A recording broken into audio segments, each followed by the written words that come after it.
เคารพบูชาพระธรรมคำสั่งสอนของพระบรมศาสดาพระสัมมาสัมพุทธเจ้าพระองค์นั้น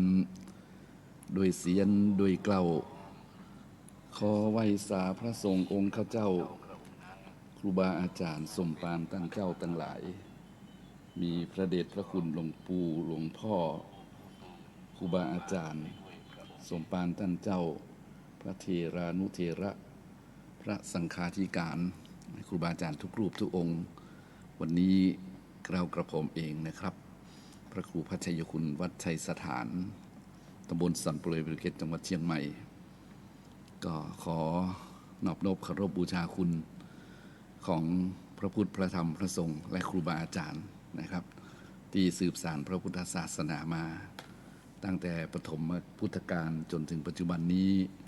โดยเฉพาะยุคปัจจุบันนี้นะครับขอกราบไหว้สาบารมีธรรม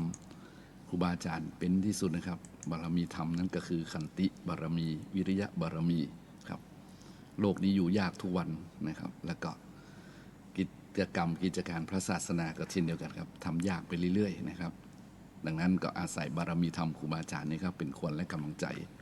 ฉะนั้นโดยเหตุผลนี้จึงขอกราบไหว้สาบารมีธรรมของครูบาอาจารย์นะครับที่สูงส่งยิ่งนักนะครับอยู่ตามวัดตำวานะสถานที่ต่างๆนะครับบอกว่าในเมืองนอกเมืองนะครับในชนบทในที่หนึ่งที่ใดนะครับที่ครูบาอาจารย์อยู่ที่นั่นนะครับถ้าเปิดคลื่นนี้ฟังอยู่วันนี้ก็ขอไหว้สานะครับบารมีธรรมนั้นครับวันนี้รายการธรรมะเพื่อสืบสานและเพิ่มแรงบันดาลใจวัดชัยสถานครับมาพบกับท่านทั้งหลายเป็นปกติในวันพุธตั้งแต่เวลานี้ไปจนถึงเวลา 4 โมงเย็นเนาะ 14 นาฬิกาถึง 16 นาฬิกาเนาะ2 ชั่วโมงแรกนี้จะเป็นของพระครูพัชยคุณคืออาตมาภาพก่อนชั่วโมงหลังนั้นก็เป็นของท่านพระครูสิริอมราภิรัตน์ญาติโยมหลายบางทีถ้าบะหมี่ยังเกิดขึ้นเท่าก่อนจะสนทนาธรรมกันแต่ส่วนมากแล้วชั่วโมงปลายๆอาตมามักจะไม่ค่อยว่างมีญาติมีโยมมาติดต่อธุระโน่นนี่นั่นก็เลยต้องออกไปก็คือท่านพระครูสิริอมราภิรัตน์ท่านได้บรรยายทำไปด้วยความสะดวกของท่านวันนี้ก็เป็นวันหนึ่งนะวันเวลาผ่านไปนะโยมเนาะวันนี้ก็30 เมษายน 2562บวยโยม ก็ค่าของเวลาแล้วก็ค่าของคนค่าของคนนี่ญาติโยมทั้งหลายกับเมืองนี่บ่ควรจะละบ่ลืมวันนี้ขอนำย้อนมาถึงครั้งหนึ่งและเพื่อที่จะเพิ่มแรงบันดาลใจนะให้ได้รู้จักคุณค่าของคนนะคนเฮานี่มีคุณค่าตรงไหนนะญาติโยมหลาย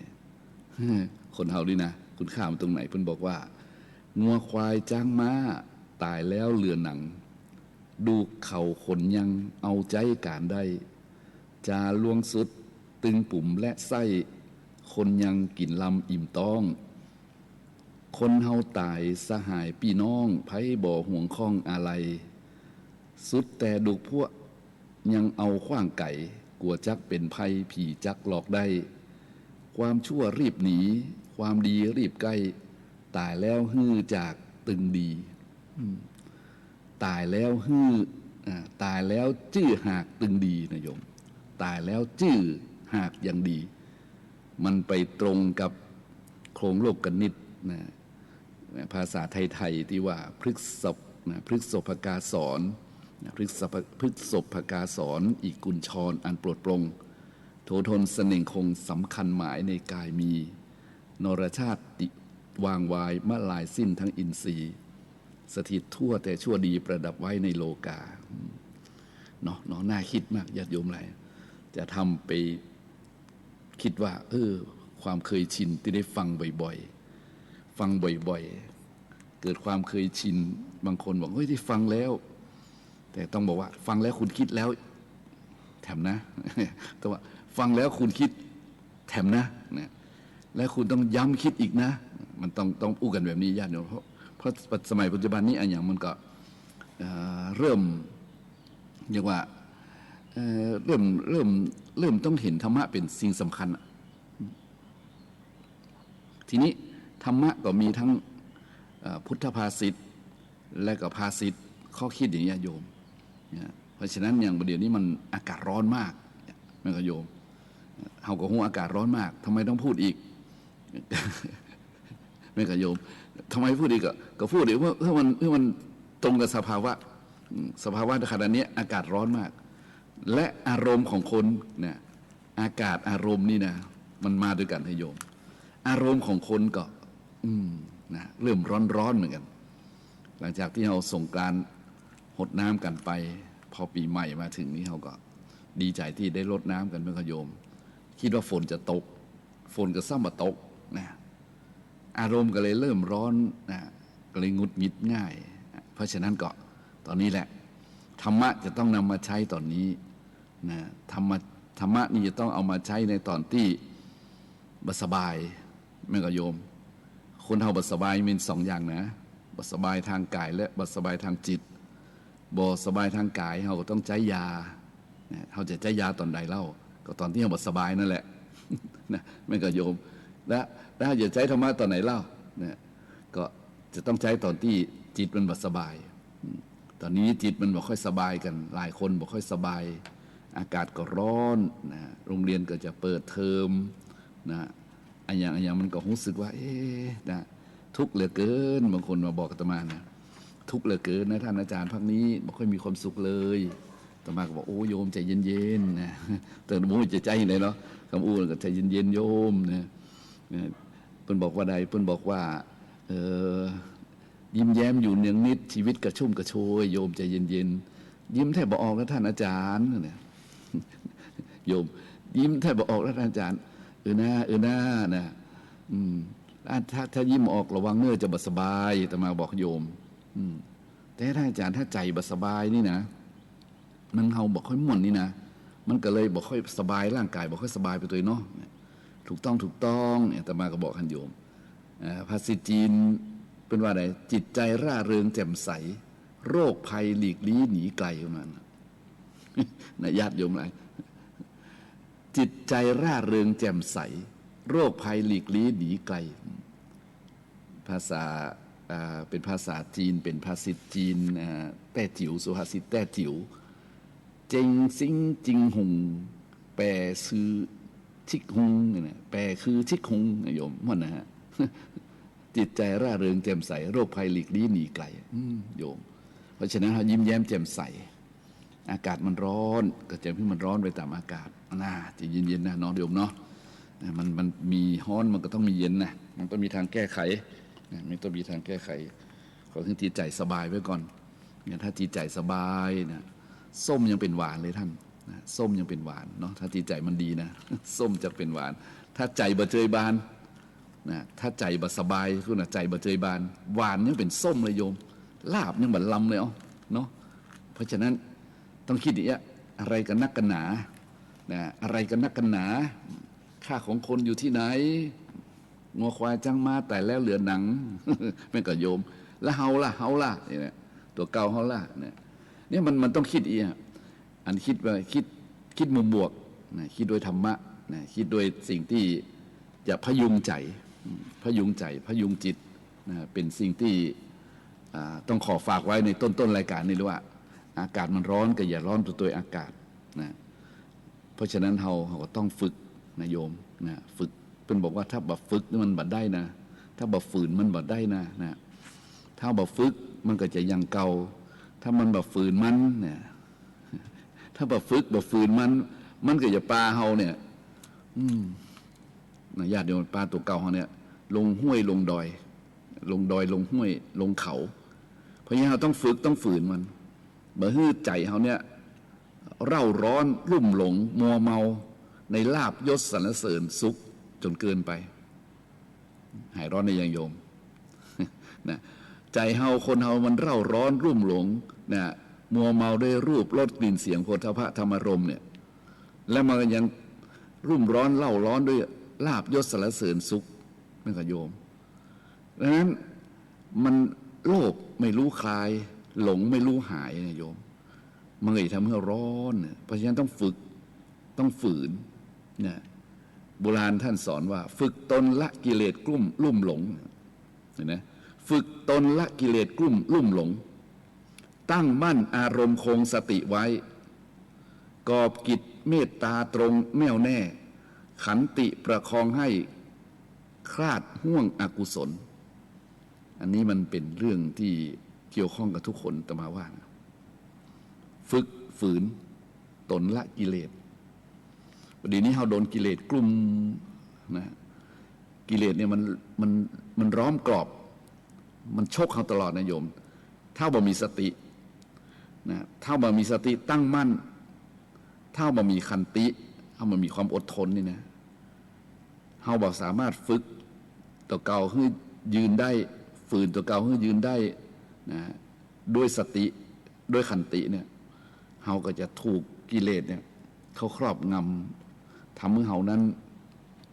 อย่างนายโยมนะทำให้เรานั้นนะกลายเป็นผู้ที่เรียกว่าอ่อนแอร้อนรนกระวนกระวายดังนั้นขอท่านทั้งหลายคิดบวกนะคิดบวกคิดทันทีเลยเดี๋ยวนี้ว่านะอากาศร้อนก็ร้อนไปคนจะร้อนก็ร้อนไปนะแต่เฮานี่จะใจเย็นฝึกฝืนไว้ทนเอาหน่อยโยมนะอดเปรี้ยวไว้กินหวานเนาะเพราะฉะนั้นวันนี้จะขอเสนอหลักการที่อยู่ร่วมกันยังมีความสุขนะในท่ามกลางอากาศที่ร้อนอบอ้าวนี่นะก็ขอญาติโยมได้ปฏิบัติตามธรรมนะซึ่งท่านมีพระสัมมาสัมพุทธเจ้าของเราเนี่ยท่านได้สั่งสอนอบรมไว้ในพระสูตรหนึ่งมีถึง10 ประการด้วยกันโยมแต่มันก็จำพระสูตรไม่ได้นะสูตรอันนั้นมีชื่อเลยแต่ได้ไปอ่านในหนังสือของท่านบัณฑิตรูปหนึ่งนะท่านเขียนไว้ในหนังสือหน้าที่หน้าธรรมนะซึ่งอยู่ติดมืออาตมาก็บางทีเอาไปอ่านตัวนะแล้วก็เอามาย้ำมากรองนะเพื่อให้หายความเร่าร้อนของใจอาตมาเองนะของตัวเก่าก็เลยคิดว่าแต่เนาะอากาศร้อนๆนี่นะเราลองให้โยมหรือตัวเก่าเฮาเนี่ยลองมีวิธีการทำอย่างนี้นะตามที่เพิ่นสอนมานะในพระไตรปิฎกนะโยมถึงมี10 ข้อ 10 ประการด้วยกันอันประการที่ 1เราต้องฝึกต้องฝืนนี่นะบำเพ็ญตนเป็นผู้ให้นะ2สุจริตใจกายวาจา3อุทิศชีวาเพื่อปวงชน4ปฏิบัติตนซื่อสัตย์โปร่งใส5ชนะใจด้วยความอ่อนโยน6ฝึกตนมิให้ลุ่มหลง7อารมณ์มั่นคงไม่โกรธา8งดวิหิงสาความรุนแรง9เข้มแข็งด้วยขันติ10มีปฏิบัติการใดๆอย่าให้คลาดธรรม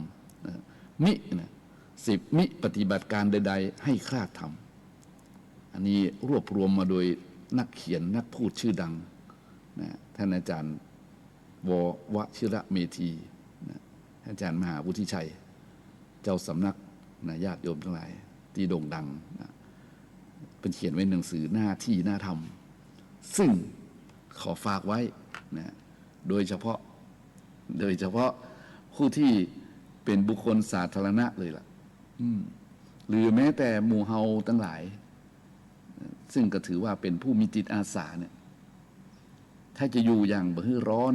รนกระวนกระวายต้องเป็นคนประเภทที่หูจักฮื้อพ่องแบ่งปันบ้างซึ่งบางคนบอกแบ่งปันบนเจาะหมูกี่อย่างละอย่างตะวันวันศุกร์นี่มีโยมนิมนต์พระคือจัดงานวันเกิดของเปิ้ลที่บ้านเปิ้ลนี่พระเปิ้ลมาเล่าฟังโดยเปิ้ลจะฟังธรรมเนื้อมหาชาติวันเดียวคืนเดียวจบเนี่ยที่บ้านเปิ้ลบอกว่ามีตุปี้นั้นเปิ้ลมาบอกว่าเนี่ยท่านอาจารย์โยมเมื่อว่ากฐินพระป่าอย่างผมบำเพ็ญโนละวันนี้นี่บำเพ็ญทำอย่างหนึ่งเนี่ยซึ่งบ่เคยทำเนี่ยจะตั้งทำเนื้อมหาชาติที่บ้านเลยนะนี่จะเต้ทำที่บ้านโอ้โหโยมคิดการใหญ่มากต่อมาบอกถามว่าดีไหมดีเพราะว่าการฟังนี่แหละเกิดความเข้าใจเพราะการฟัง โบราณว่าสุตตมยปัญญาไงสุตตมยปัญญาฟังด้วยดีย่อมได้ปัญญาเมื่อฟังแล้วฟังด้วยดีเงี่ยหูฟังแล้วเนี่ยมันเข้าใจแล้วเกิดปัญญาแล้วมันเมื่อเกิดปัญญาแล้วมันอยากจะกระทำท่านเนี่ยอย่างการให้ทานรักษาศีลภาวนาเนี่ยต้องเข้าใจก่อนว่ามีประโยชน์อะไรทำแล้วได้ประโยชน์อะไรเนี่ยเห็นไหมโยมเพราะฉะนั้นการบำเพ็ญตนเป็นผู้ให้ผู้ฮื้อเนี่ยมันมาจากการฟังสมัยพุทธกาลสมัยพุทธเจ้านั้นญาติโยมทั้งหลายทีแรกพระเจ้าเอาบิณฑบาตเนี่ยใครหมูจักหรอกมีสมณะมีเนี่ยแม่ก็โยม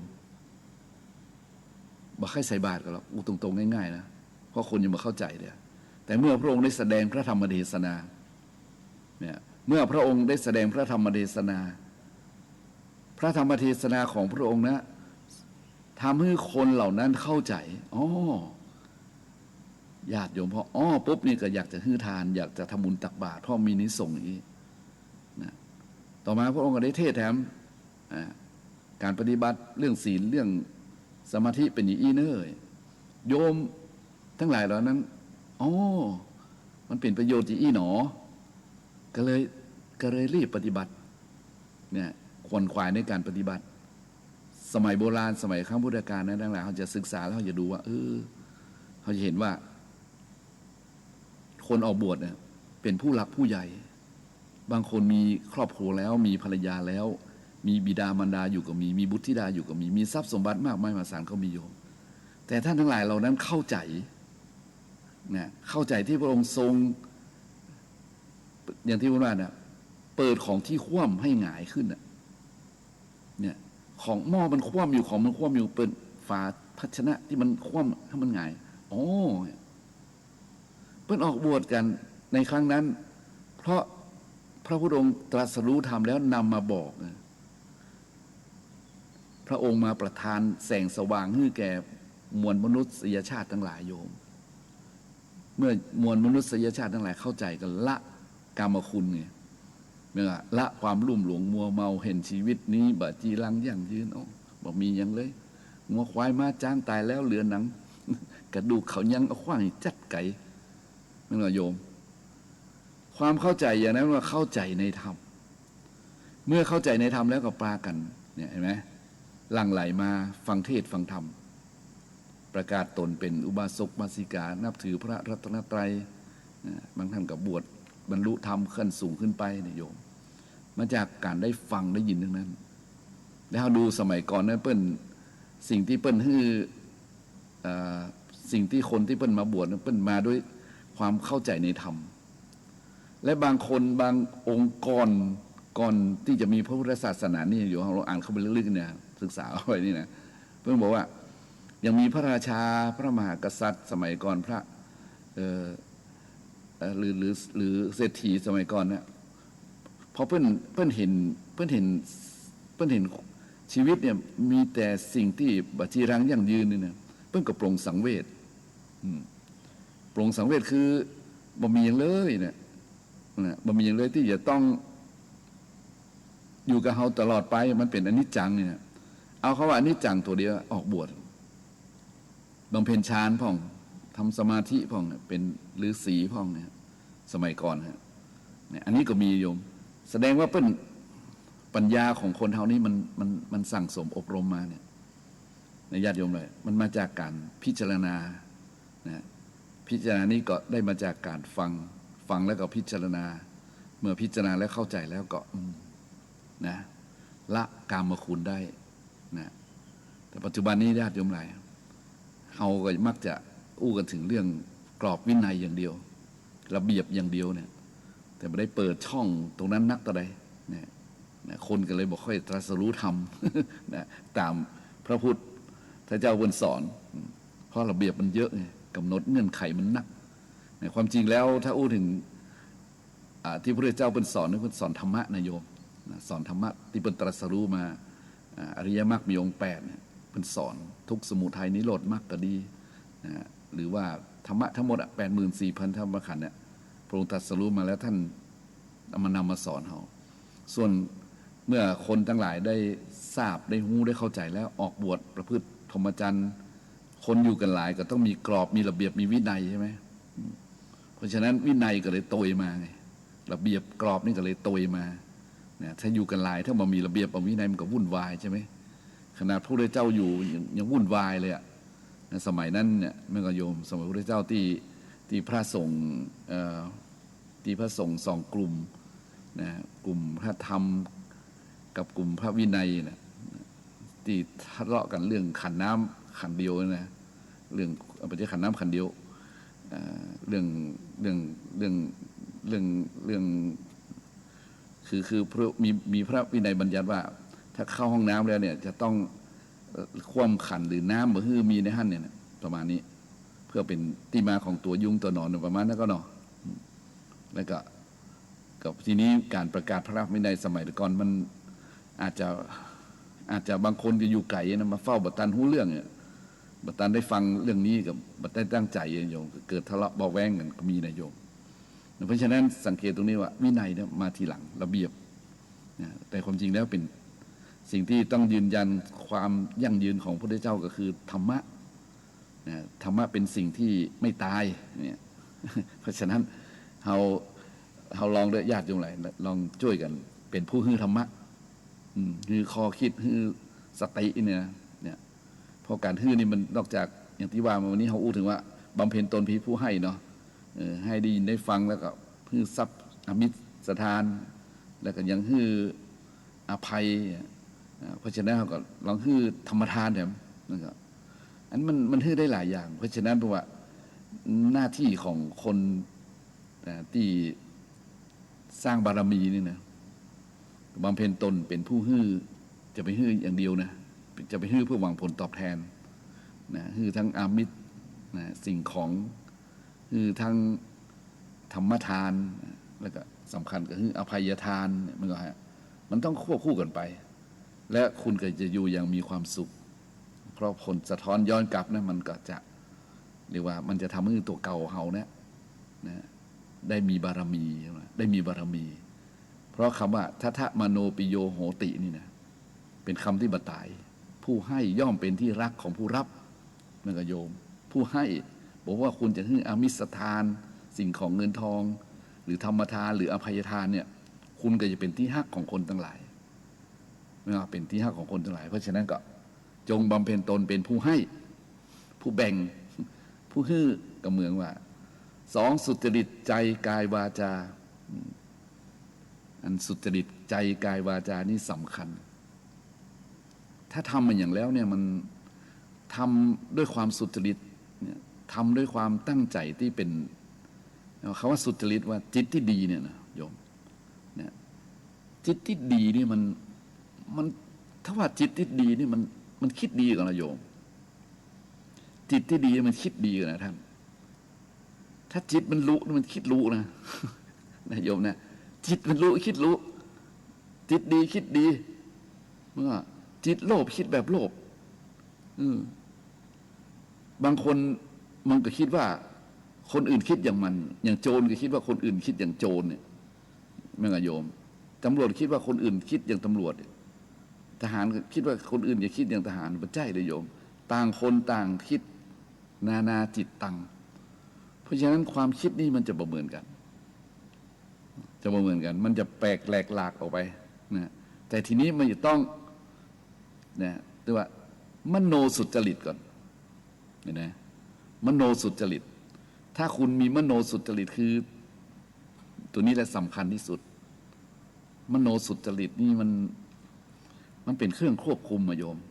มโนคือใจใจเป็นใหญ่ใจเป็นประธานเนี่ย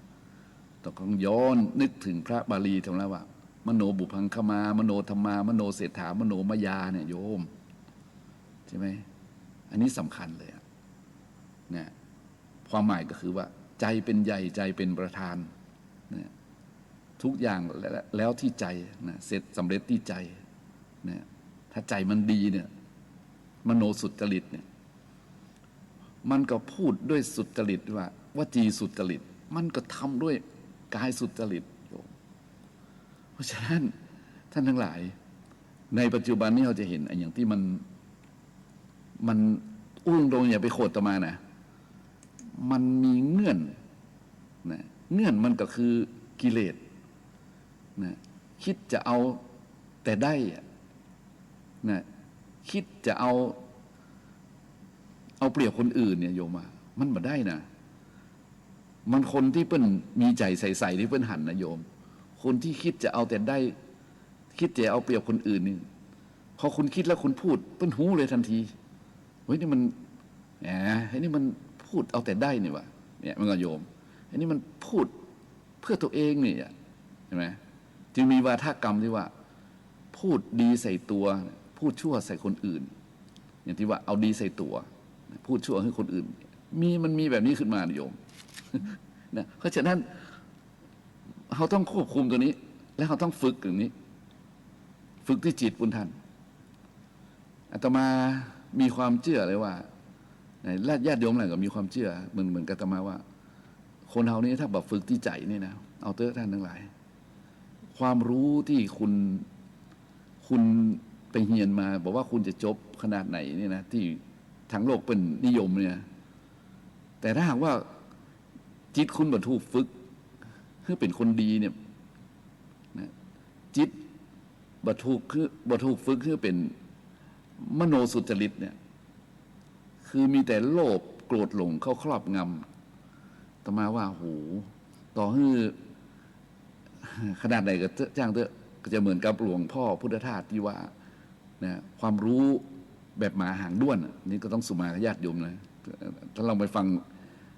งเทศของปู่พุทธทาสเนี่ยเป็นกับมรณภาพไปแล้วความรู้แบบหมาหางด้วน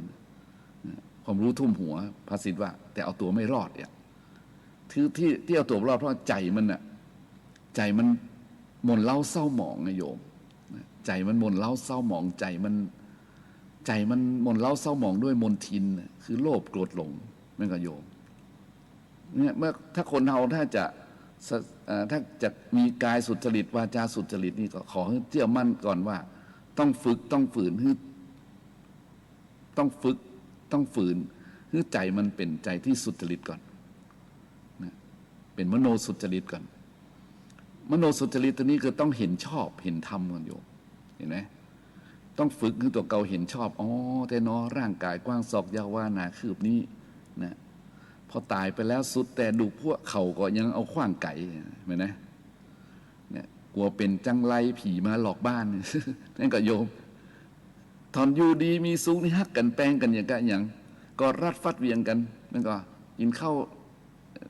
กินน้ำมีกิจกรรมอย่างร่วมกันมากมายพอคนหนึ่งตายปุ๊บโอ้โหโยมกลัวเป็นเสนียดจันไรเลยรีบเผารีบสวดรีบถอนเห็นไหมแล้วมานึกถึงถ้าเป็นตัวเฮาอันนั้นถ้ามันมีความดียึดโยงเวลาท่านทั้งหลายนี่สำคัญตรงนี้เพราะฉะนั้นความดีเนี่ยต้องเห็นชอบว่าทำดีได้ดีนะทำชั่วได้ชั่วต้องเห็นชอบต้องเชื่อเรื่องกฎแห่งกรรมนี่นะต้องบำเพ็ญทานนี่นะเป็นผู้ให้นี่นะอันเนี้ยมันมาด้วยกันโยมหมู่นาต่อมาก็คิดว่าถ้าคนใดทำแบบนี้แล้วนี่จะเป็นผู้ที่คือว่าถึงตัวตายกายเสี่ยงไปเผาไปแต่คุณธรรมนี่ยังอยู่เหมือนกับพระพุทธองค์ของเราเนี่ยเหมือนกับพระสงฆ์หลายๆรูปไปโยมนะที่ท่านปรินิพพานไปแล้วก็ดีท่านนิพพานไปแล้วก็ดีนะท่านได้มรณภาพไปแล้วก็ดีเนี่ยนะสิ่งที่ยังอยู่เนี่ยท่านนะก็อย่างที่ว่านะคนเราตายแล้วเมื่อสหายพี่น้องไผ่ตึงบ่เกี่ยวข้องอะไรเนี่ยสุดแต่ดุพวกยังขว้างอย่างไก่กลัวจักเป็นภัยผีมาหลอกบ้านเพราะฉะนั้นความชั่วต้องรีบหนีนะความดีก็ต้องรีบใกล้โยมนี่แหละสำคัญที่สุดตายแล้วจื้อหากตึงมีประมาณนะทีนี้เขาบ่ได้คิดกันเขาบ่ได้พิจารณากันเนี่ยเขาก็อยู่กันป้าโยมใช่หลายๆคนคิดอยู่แล้วทำอยู่และบางคนก็ดักอยู่นะอย่างที่ว่าผู้รู้ไม่พูดผู้รู้นี่ไม่พูดแต่ทำอย่างเดียวเนี่ยก็มีอยู่นะแต่โดยความจริงแล้วมีอยู่มากเลยนะอันนี้ก็ต้องขออนุโมทนานะส่วนที่อู้แบบนี้ก็เพราะว่ามีหลายคนหลายท่าน ลืมคิดลืมคำนึงแบบฝึกแบบฝืนนะปล่อยจิตปล่อยใจถูกความโลภโกรธหลงครอบงำนะก็เลยทำมาอย่างที่เราเห็นนะเราเห็นเราหูบางทีเราก็น่าเสียดายเนาะน่าอินดูเนาะทางนั้นนี่โอ้มาดีแม่ก็โยมมาจัดดีเลยนะมาดีนะแล้วเวลาไปบ่ดีน่าเสียดายไหมล่ะโยมเพราะฉะนั้นต้องมาดีแล้วต้องอยู่ดีนะก็มาดีอยู่ดีแล้วต้องไปดีเพราะไปดีนี่เป็นผลหรอนะเพราะฉะนั้นมาดีอยู่ดีต้องอยู่อย่างมีคุณนะเนี่ยก็โยมมีคุณอย่างไรนี่เห็นไหมคุณนั่นก็คือนี่แหละกายสุจริตวจีสุจริตมโนสุจริตนี่แหละนะเพราะอยู่ดีมีคุณนี่เพราะไม่ต้องอุทิศชีวิตให้แก่หมู่คนโดยเฉพาะคนที่เป็นคนสาธารณะคนสาธารณะนี่สำคัญนะแม่กโยมคนสาธารณะคือคนของประชาชนคนของประชาชนนี่ต้องมาว่าจิตใจอะสำคัญอะมโนธรรมสำนึกมโนธรรมสำนึกนี่สำคัญนะญาติโยมเลยนะคนที่อุทิศชีวิตเพื่อประชาชนนี่ก็คือคนที่มีมโนธรรมสำนึกแต่มาใจคำว่ามโนธรรมสำนึกเนี่ยแหละมันกระตุ้นนะมันกระตุ้นมโนธรรมสำนึกมันกระตุ้นนะมโนธรรมสำนึกมโนธรรมสำคัญนะโยมถ้าคนใดมโนวจัยที่คิดนะคิดแบบที่คิดด้วยธรรมนี่นะบะหมี่มโนธรรมสำนึกเนี่ยธรรมาว่ามันก็จะอู้ตรงๆนะโยมมันจะกล้าในธรรมกล้าทำในสิ่งที่คนอื่นมากล้าก็ได้นะโยมยังเอาแค่กล้าผิดศีลห้าเนาะเนี่ยกล้าผิดศีลห้ากล้าผิดธรรมห้าโยมเพราะมโนธรรมมันบะหมี่ไงเพราะฉะนั้นเมื่อมโนธรรมบะหมี่เนี่ยแน่นอนที่สุดมันก็โยม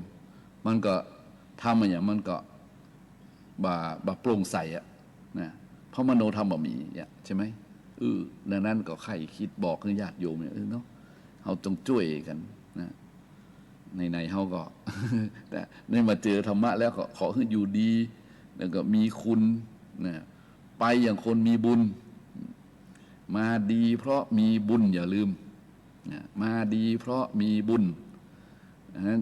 มาแล้วต้องอยู่ดีต้องมีคุณนะ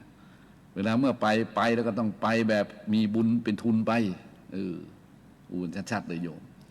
นะมาดีเพราะมีบุญอยู่ดีต้องมีคุณเวลาไปแล้วต้องมีทุนไปคนที่มีทุนไปก็คือได้กินได้ทานไว้นั่นแหละได้คือทานได้รักษาศีลได้ภาวนาไปแหละนี่แหละญาติโยมหลาย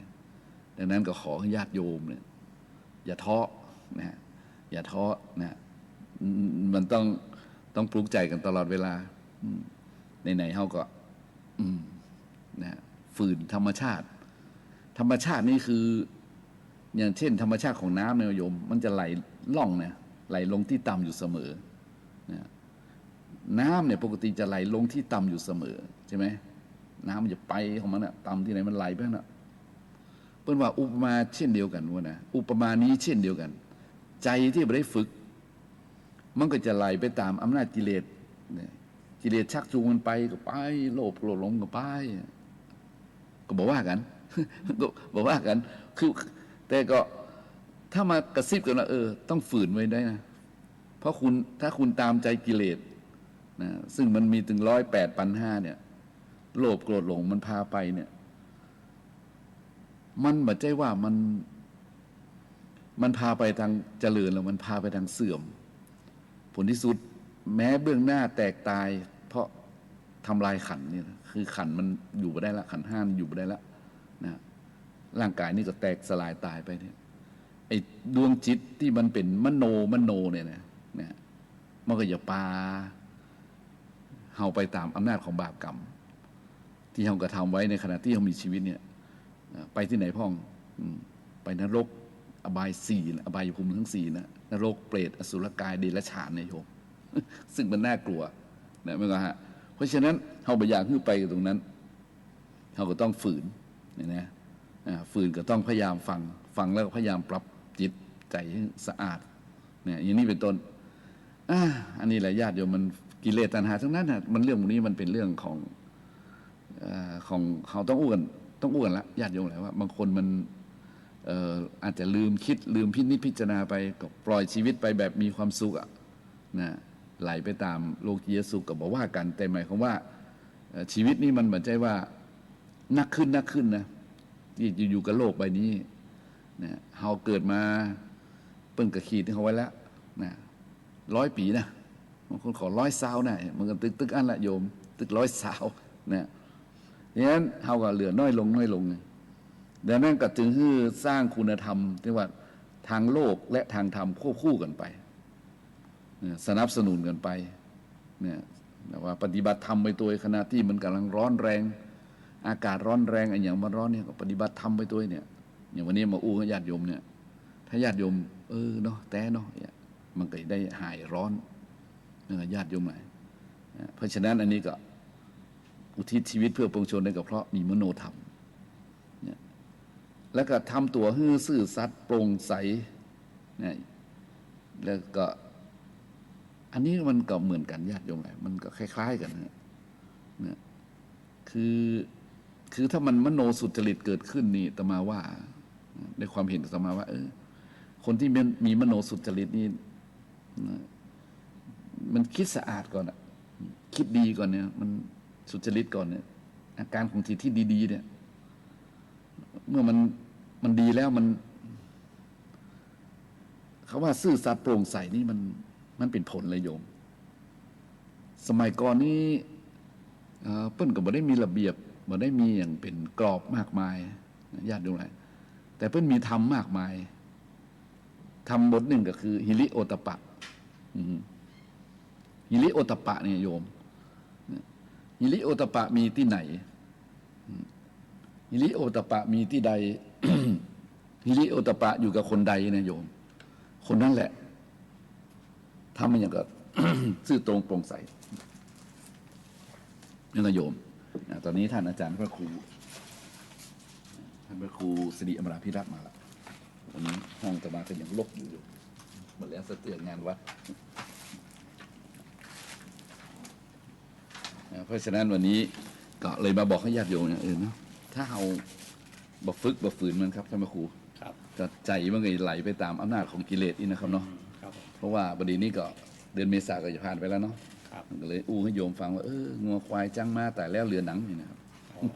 นี่ก็กระดูกเขายังเอาใจกันได้เลยกรรมเก่าเนาะกรรมเก่าแต่คนเฮาตายนั่นครับถึงคนเฮาตายนั่นสหายพี่น้องไผ่บกหงข้องอะไรครับกรรมนี่เป็นกรรมอมตะเลยครับสุแต่ดูพวกยังขว้างอย่างไก่นะกลัวจะเป็นภัยผีมาหลอกบ้านเพราะฉะนั้นอย่างเงี้ยจะได้นะครับบ่ให้เฮาตายไปแล้วลืมเฮาก็ต้องบำเพ็ญตนเป็นคนฮื้อคนแบ่งคนปันคือทั้งอามิสทานคือทั้งอภัยทานคือทั้งธรรมทานนี่นะครับแล้วก็คือเป็นคนที่มโนสุจริตครับจิตดีนะครับ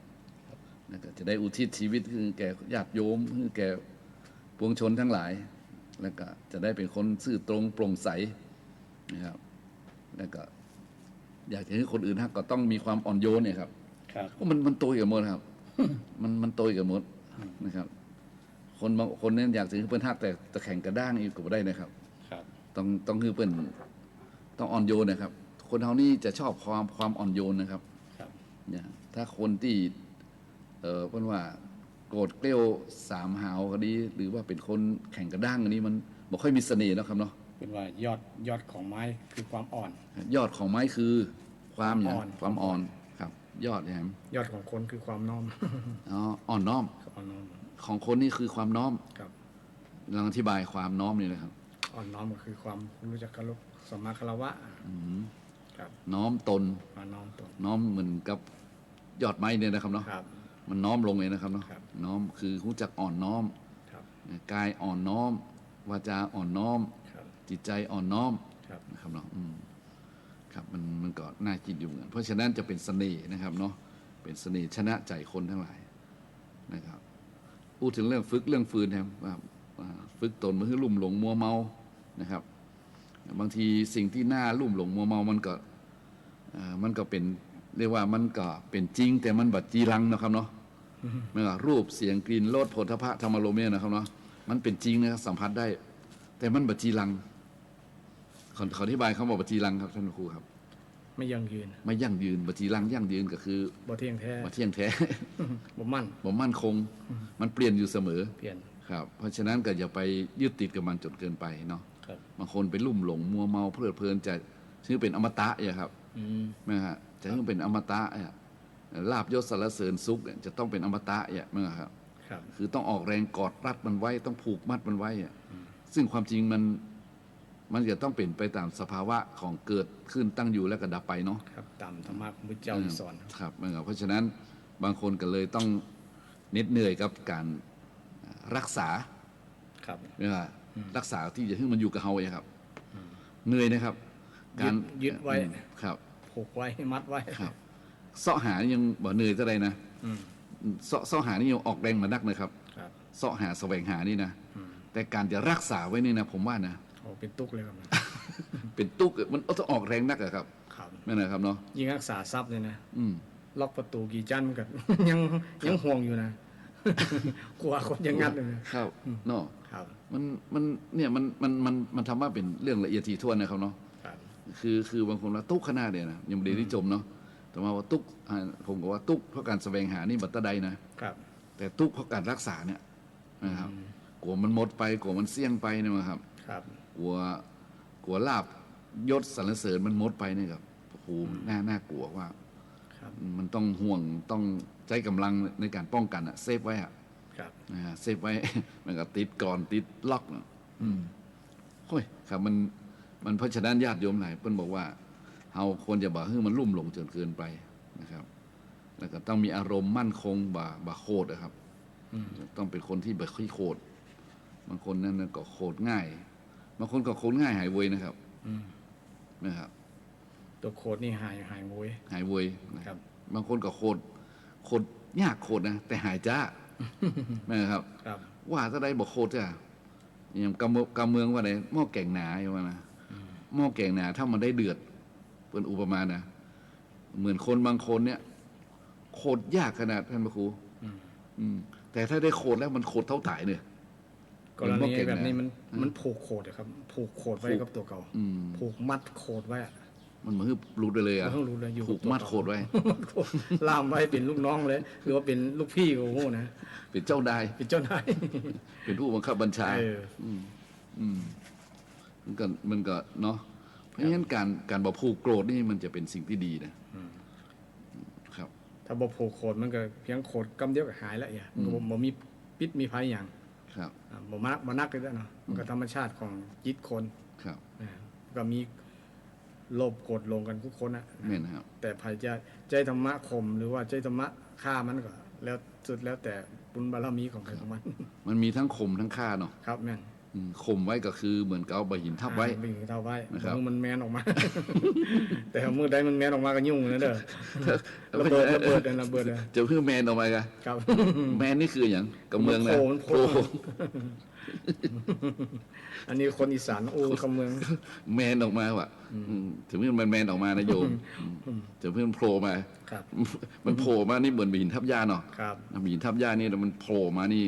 หญ้าก็ขึ้นมาเหมือนเดิม ก็ลองสังเกตด้วยคน ครับ ที่แอนติวัดเป็นปู่ตัวหนอนนะครับ มันแมน มีหญ้าแซมออกกันตั้งข้างนั่นนะคล้ายๆกันนะครับ หญ้าแมนออกมาตรงนั้น ครับ โอ้โหครับน่ากลัวมากนะฮะเพราะฉะนั้นก็ต้องข่มมันไว้นะอย่าเพื่อนแมนออกมา ครับ ถ้าฆ่ามาได้หรอครับ โอ้สุดยอดแล้วมันบ่เกิ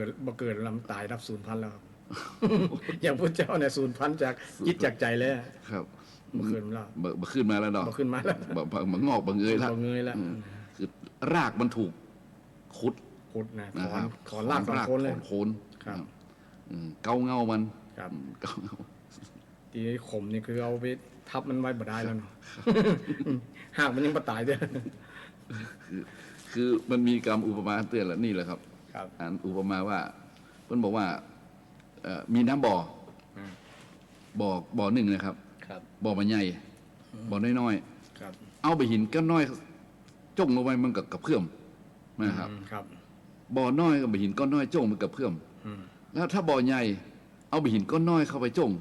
บ่อเนี่ยบ่กระเพื่อมเลย ครับ แม่นนะครับ แม่น เปิ้นอุปมาว่าเหมือนคนบางคนนะครับ อืม เปิ้นว่าอีนะฮะ ครับ น้อยๆก็นะฮะน้อยเดียวก็โมโหละน้อยเดียวก็บ่ผูกโคตรอ่ะมึงครับ ครับ น้อยเดียวก็เป็นเรื่องเป็นราวละอย่างตึงวันเนี่ยครับเนาะ ครับ เรื่องน้อยเอาเป็นเรื่องใหญ่อะ เรื่องน้อยเดียวอ่ะ ครับ กลายเป็นเรื่องใหญ่ก็ผูกโคตรกันไว้อาฆาตพยาบาทจองเวรกันไปบางคนนี่โหนะครับเหมือนน้ำบ่อใหญ่ๆนะครับเนาะ ครับ ต้องเอาบ่อหินก้อนใหญ่ๆไปขว้างก่อนมันจะเดี๋ยวเพื่อมนะครับ ครับ เพราะฉะนั้นระวังหม้อแกงหนาได้ระเบิด นะครับ เพราะฉะนั้นก็ต้องมีอารมณ์มั่นคงแบบโกธา ครับ ทีนี้เปิ้ลบอกว่าอยากจะเป็นคนที่เป็นคนครองใจคนได้นะว่า งดวิหิงสาความรุนแรงนิมนต์ท่านพระครูซึ่งเป็นประเด็นว่า วิหิงสาครับ คือบ่เบียดเบียนนะครับ งดการเบียดเบียน ครับ การเบียดเบียนนี่มีเบียดเบียนทางกาย ทา ทาง ง กาย วาจาทางใจเนี่ยนะครับสรุปแล้วนะครับเนาะ ครับ ทางกายก็เช่นข่มเหง ครับ เต่งเต็ก ครับ นะขู่เข็น จน นะครั ถึ บ งทำลายร่างกาย อืม จนถึงฆ่านะครับ โอ้โหครับ อันนี้ว่าไปเบียดเบียนเป็นทางกาย ครับ แล้วทางวาจาเหรอครับ ไปอู้เพิ่นได้เกิดความเสียหาย อืม ไปจุหลอกลวงเปิ้นเอาประโยชน์จากเปิ้นเนี่ย ครับ ไปอู้คนสองฝ่ายได้แตกแยกกันแตกสามัคคีอะไรเนี่ย ครับนี่ก็ถือว่าเบียดเบียน เบียดเบียน อืมครับ ไปอู้ไปเรื่อยบ่มีสาระมีประโยชน์นะเพราะว่า เกิดความเร่าร้อนขึ้นมา ครับ เป็นยุให้ลำตำให้รั่วอย่างประมาณนี้เนาะครับ นี่บุคคล มุสาวาทพรุษสาวาทกุลุตก็คือคำอูหยาบกายขายะนะครับ ครับ ปิสุณวาจานี่คำอูดีแตกแยกสามัคคีกัน อืมครับ สัมปปราชนี่อู้บ่เป็นเรื่องนะ อู้เป็นเรื่องแต่มันเป็นเรื่องนะ เป็นเรื่อง นั่นนะอันที่มันบ่เป็นเรื่องทำให้เป็นเรื่องนะมันเลยเป็นปัญหาเนาะ ครับ อู้มันบอกเป็นเรื่องแต่มันเป็นเรื่อง นั่นนะบางเตือไปแกล้งหยอกไปแกล้งอู้เรื่องต่างๆนั่นนะครับ อ่าบางเตือก็ทำให้เป็นปัญหาขึ้นมานะ อืม บางคนอู้คิดว่ามันบ่น่าจะมีปัญหาอู้ขนาดนี้ผมทำให้เป็นปัญหาได้ เรื่องบอกเป็นเรื่อง เรื่องบ่ ก็เป็นเรื่อง เป็นเรื่อง ครับโอ้โหเนี่ยอู้เป็นเรื่องแต่มันเป็นเรื่อง เป็นเรื่องเนี่ย ฟังให้ดีๆนะญาติโยมเนี่ย เขาเลยว่ากำอูที่บ่เกิดประโยชน์ กำอู ทำให้คน ครับ แตกแยกกัน แตกสามัคคีกันพิษหัวกันเนี่ย ครับนะบางทีเมื่อบางทีก็ต้องบอกอู้ให้เลยดีกว่า ครับ นะครับเนาะนะแต่นักเทศน์นักบรรยายต้องอู้นะต้องบอก ครับ นะต้องเตือนสติกันนะครับ เนี่ย บางทีครับต้องเตือนสติกัน ถ้าฮักกันก็ต้องบอกกันอ่ะ ครับ นะเฮ้ยอย่าไปทำเนื้อนี่นะครับเนาะอย่าไป ครับ อู้เลยดีกว่า ครับ เฉยๆไว้อู้น้อยลงนะครับเนาะ ครับ มาเบียดเบียนกันทางวาจาทางใจแล้วครับ ตั้งใจมันเริ่มต้นที่ความคิดของคนนะ อืม มันเบียดเบียนตัวเก่าคนคิดก่อนนะเนาะ ครับ คนคิดมันก็ทำให้มันมีอุณหภูมิ ครับ เป็นไฟราคะไฟโทสะไฟโมหะนะมันไหม้คนที่คิดก่อน อืม แล้วก็ไปไหม้คนรอบข้างคนอื่นๆโดยเนี่ยมันทำให้การเบียดเบียนกัน เนาะมันมีตั้งแต่ ที่สุดมันก็มาจากใจนั่นแหละนะความคิดที่เบียดเบียนแล้วมันก็พฤติกรรมแสดงออกหันเป็นรูปมาทำกับมีตั้งกรรมอู้กรรมจาพฤติกรรมตั้งกายนี่มันแสดงออกมาหันตั้งรูปมาทำ อืม พฤติกรรม ใจโลภโกรธหลงนะเนาะ ครับ แต่มันต้นเดิมมูลหลักเก้าเงามันก็คือยึดใจนั่นแหละครับ ใจเป็นใหญ่ใจเป็นประธานในญาติโยมเนาะโอ้ครับวันนี้ได้ความรู้เสริมเข้ามาวันนี้จะวิหิงสาอย่าไปเบียดเบียนกันทั้งกายทั้งวาจาทั้งใจนะครับเนาะ ครับ แล้วก็เพิ่นบอกว่าเข้มแข็งด้วยขันติก็คือหมายความว่าต้องมีความอดทน ครับผู้มีความอดทนเป็นมนต์ของผู้ชนะนะ ความ ถ้าอยาก อด จะชนะ ทนเดี๋ยวนะความอดทนเป็นมนต์ของผู้ชนะ คือมนต์ของผู้ชนะครับ เป็น ต้อง ม ท่อน ง ต์ต ไว้ รา ต้องท่องไว้เป็นมนตราของผู้ชนะ ใครอยากจะชนะคืออดทนไว้อย่างเดียวบางเตื้ออยากจะชนะเขาบ่ต้องใช้กำลังละแค่อดทนเพื่อนว่าเพื่อนด่าเนี่ย อืม คนว่านั้นจะจัดการไปเองอะนะ อัน ว่า เหมือน ยิ้มไป ครับอันเหมือนหนังสือจีนกำลังภายในที่ว่าไง อืม สงบสยบความเคลื่อนไหว ครับ นะครับ ครับ นิ่งเสียตำลึงทอง ครับ นั่นก็ครับ อดเอา ครับ อืม แม้แต่คนหนุ่มคนสาวเนี่ยจะความอดทนหรอจีบกันทุกวันใครอดทน ที่สุดกับคนนั้นเป็นผู้ชนะ ได้เป็นเคยสุด ก็มีไอ้คนนึงมันบ่รอนะ อ่า ไอ้หนุ่มบ่รอนะ อ๋อบ่รอครับ บ่รอนะครับ ยังได้ครับ ทีนี้สาวก็บ่ชอบหนุ่มรอหนุ่มบ่รอใช่ไหม ครับ ถึงอู้ถึงอีกกี้นะ ความอดทน ความอดทนนี่นะครับ แต่ทีนี้ไอ้นี่เพิ่นมีความอดทน อ๋อมันบ่รอแต่ บ่รอแต่ มีควา อ ม ดทนครับ มีธรรมะ มีธรรมะคืออดทน อืม คือ มีขันติธรรม มีขันติธรรมจนชนะใจผู้หญิงคนนั้นได้ครับ ไปแอวบ้านเปิ้นนี่ จะวิธีไหน ไปแอวบ้านเปิ้นนะครับ อ่า แต่ทีนี้แม่หญิงเปิ้นบ่ชอบเนาะมันบ่รอนั่นแหละ ครับ ก็ไปสะกิดไอ้หนุ่มบ้านน่ะตีป่ะนี่นะสมมา อ๋อ ตีมันก็ตีครับ อ่า ตีไอ้นี่บ่สู้ครับ ผมมานี่ด้วยความรักอ่ะ อ๋อ มันยอมเพื่อเปิ้นตีอ่ะอดทนนะครับ ชนะใจอ่ะ เจ็บก็บอกว่าอย่างนี้อดเอา ด้วยความรัก มีไว้วัตถุประสงค์คือชนะใจ ช ไม่ นะใจไปยิง ให้ได้ ผลที่สุดก็มีลูกมีอย่างอยู่ประเด็น ด้วย นี้ กัน ครับ อืม บ่รอดครับ อันนี้เป็นเรื่องจริงอ่ะ เป็นเรื่องจริงครับ โอ้ เป็นเรื่องจริงที่ผมถ้าคนยังมีชีวิตอยู่ เพิ่นยังมีอยู่ผมบ่กล้าออกสื่อไปนะ อ๋อ แต่ผมได้ยินเป็นเล่าแล้วโหมันอดทนได้เว้ยนะ อืม มันบอกว่าอย่างนั้นจนชนะใจอีน้องนั่นเองครับครับ ไอ้ดาราศรัทธาญาติโยมคนที่มีอายุน้อยก็คงจะจำได้ปิยมาศกับกำธรปิยมาศแต่ก่อนเป็นดาราที่สางาม ครับ ตานี่หวาน อ๋อครับ ตาลูกชายที่ไปหันเนี่ยรู้สึกว่าสยบกับความงามของ สถาน ปิย สะ มาศ เทือนใจ สถาน เลย สะเทือนใจ อืม มีบ่าวคนหนึ่งชื่อว่ากำธรครับตันไลนะ ครับ อันนี้บอกอยู่ในสายตาของปิยมาศเลยนะ เป็นดาวร้ายด้วยกัน นะครับ ครับ แล้วเป็นไงครับ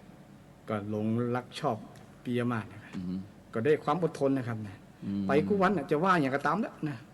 อืม ไปนั่งอยู่ที่เก่าแล้วไปจีบอะนะ วันหนึ่ง จะลองใจว่า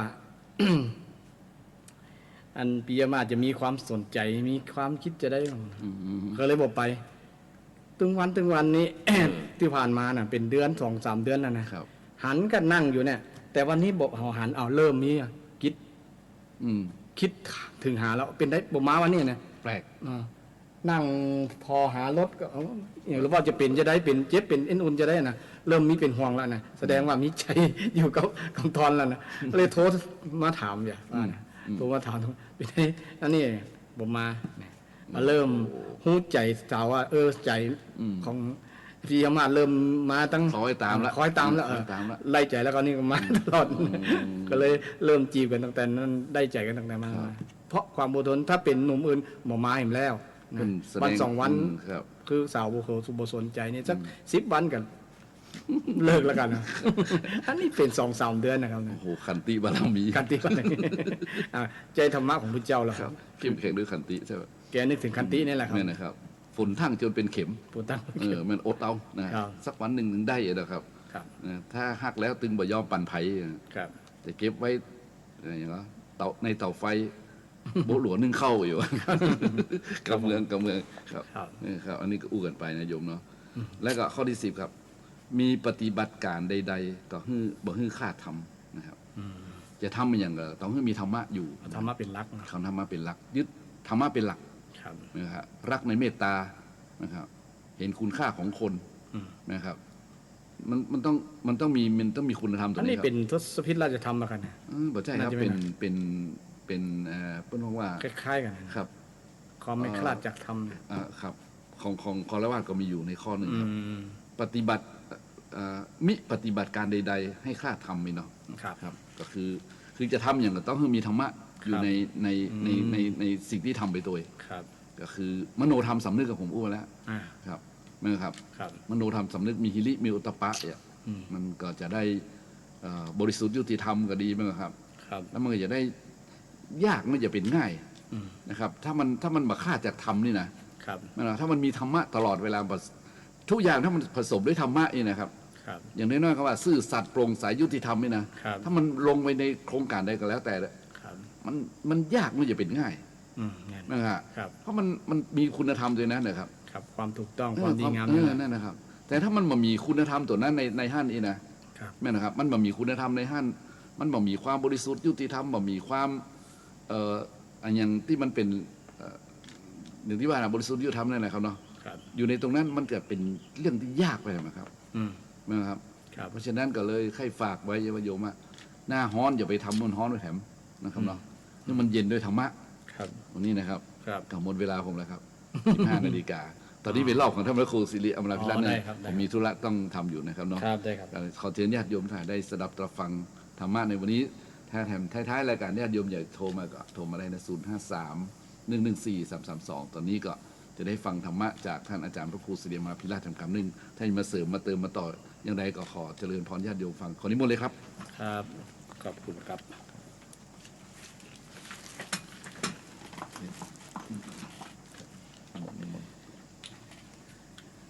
ขอความนอบน้อมแด่พระรัตนตรัยคือพระพุทธพระธรรมพระสงฆ์พระพุทธที่สูงล้ำพระธรรมที่สูงส่งพระสงฆ์ที่สูงเลิศอันก่อเกิดพระรัตนตรัยขอถวายความเคารพแด่พระมหาเถรานุเถระทุกรูปทุกตนมีหลวงพ่อเจ้าคณะจังหวัดเป็นต้นขอเจริญพรศรัทธาญาติโยมทุกท่านทุกคนที่รับฟังรายการธรรมะเพื่อสืบสานและเพิ่มแรงบันดาลใจวัดชัยสถานวันนี้ก็เป็นวันพุธที่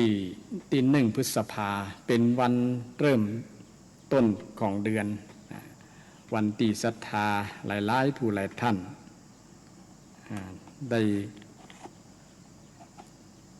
ได้รับห้องได้รับ สิ่งที่ดีงาม เช่นได้รับเงินเดือนเป็นต้นเงินเดือนออกนะบางคนก็ออกไปแล้ววันที่30วันนี้ก็จะออกแล้วก็เป็นวันแรงงานโดยทางรัฐบาลได้กำหนดให้ว่าวันนี้เป็นวันแรงงานแห่งชาติซึ่งก็ตรงกับวัน แรม12 ค่ำเดือน7เดือน7เหนือเดือน5ใต้ซึ่งเป็นวันภัตตรดิถีนะเป็นวันดีงามบางที่บางแห่งเพิ่นก็ทำบุญมงคลหลายๆที่หลายๆแห่งญาติโยมก็คงได้ไปร่วมงานและก็เป็นวันที่ตรงกับวันเกิดของหลายๆท่านที่เกิดวันที่1 พฤษภาก็ขออวยพรให้กับศรัทธาเจ้าของวันเกิดและท่านที่เกิดในวันที่1 พฤษภาอาจจะตรงกับวันนั้นวันนี้ก็แล้วแต่นะวันจันทร์วันติดวันจันทร์ก็แล้วแต่เป็นวัน1 พฤษภาคมก็ขออวยพรให้มีความสุขในวันคล้ายวันเกิดอย่างน้อยก็อย่าลืมบุคคลที่ให้กำเนิดให้เขาเกิดนะพ่อแม่ไปกราบเท้าท่านไปทำอย่างที่ดีที่เป็นประโยชน์กับท่านทั้ง2 คนถึงแม้ว่าท่านทั้ง2 คนได้ล่วงลับดับไปแล้วก็นึกถึงท่านก็ทำบุญอุทิศส่วนบุญส่วนกุศลให้ท่านก่อนที่เราจะมาทำกิจกรรมในวันเกิดของเราแฮปปี้เบิร์ธเดย์ของเราก็อวยพรให้เจ้าของวันเกิดทุกท่านทุกคนได้มีความสุขมีความเจริญงอกงามในหน้าที่การงานมีโชคมีใจในวันคล้ายวันเกิดของทุกท่านทุกคนวันนี้อาตมาภาพก็มาพบปะศรัทธาญาติโยมเช่นเคยพระครูสิริอมราภิรัตน์เจ้าวาดวัดอมรารามสันอุ้มก็ได้มาปะกับศรัทธาญาติโยมเช่นเคยวันนี้ก็ได้นำธรรมะมงคลเช่นเคยก่อนหน้านี้ก็มาสนทนาธรรมกับท่านอาจารย์พระครูประภัสชัยคุณไปก่อนหน้านี้สัก10 กว่านาทีแล้วช่วงนาที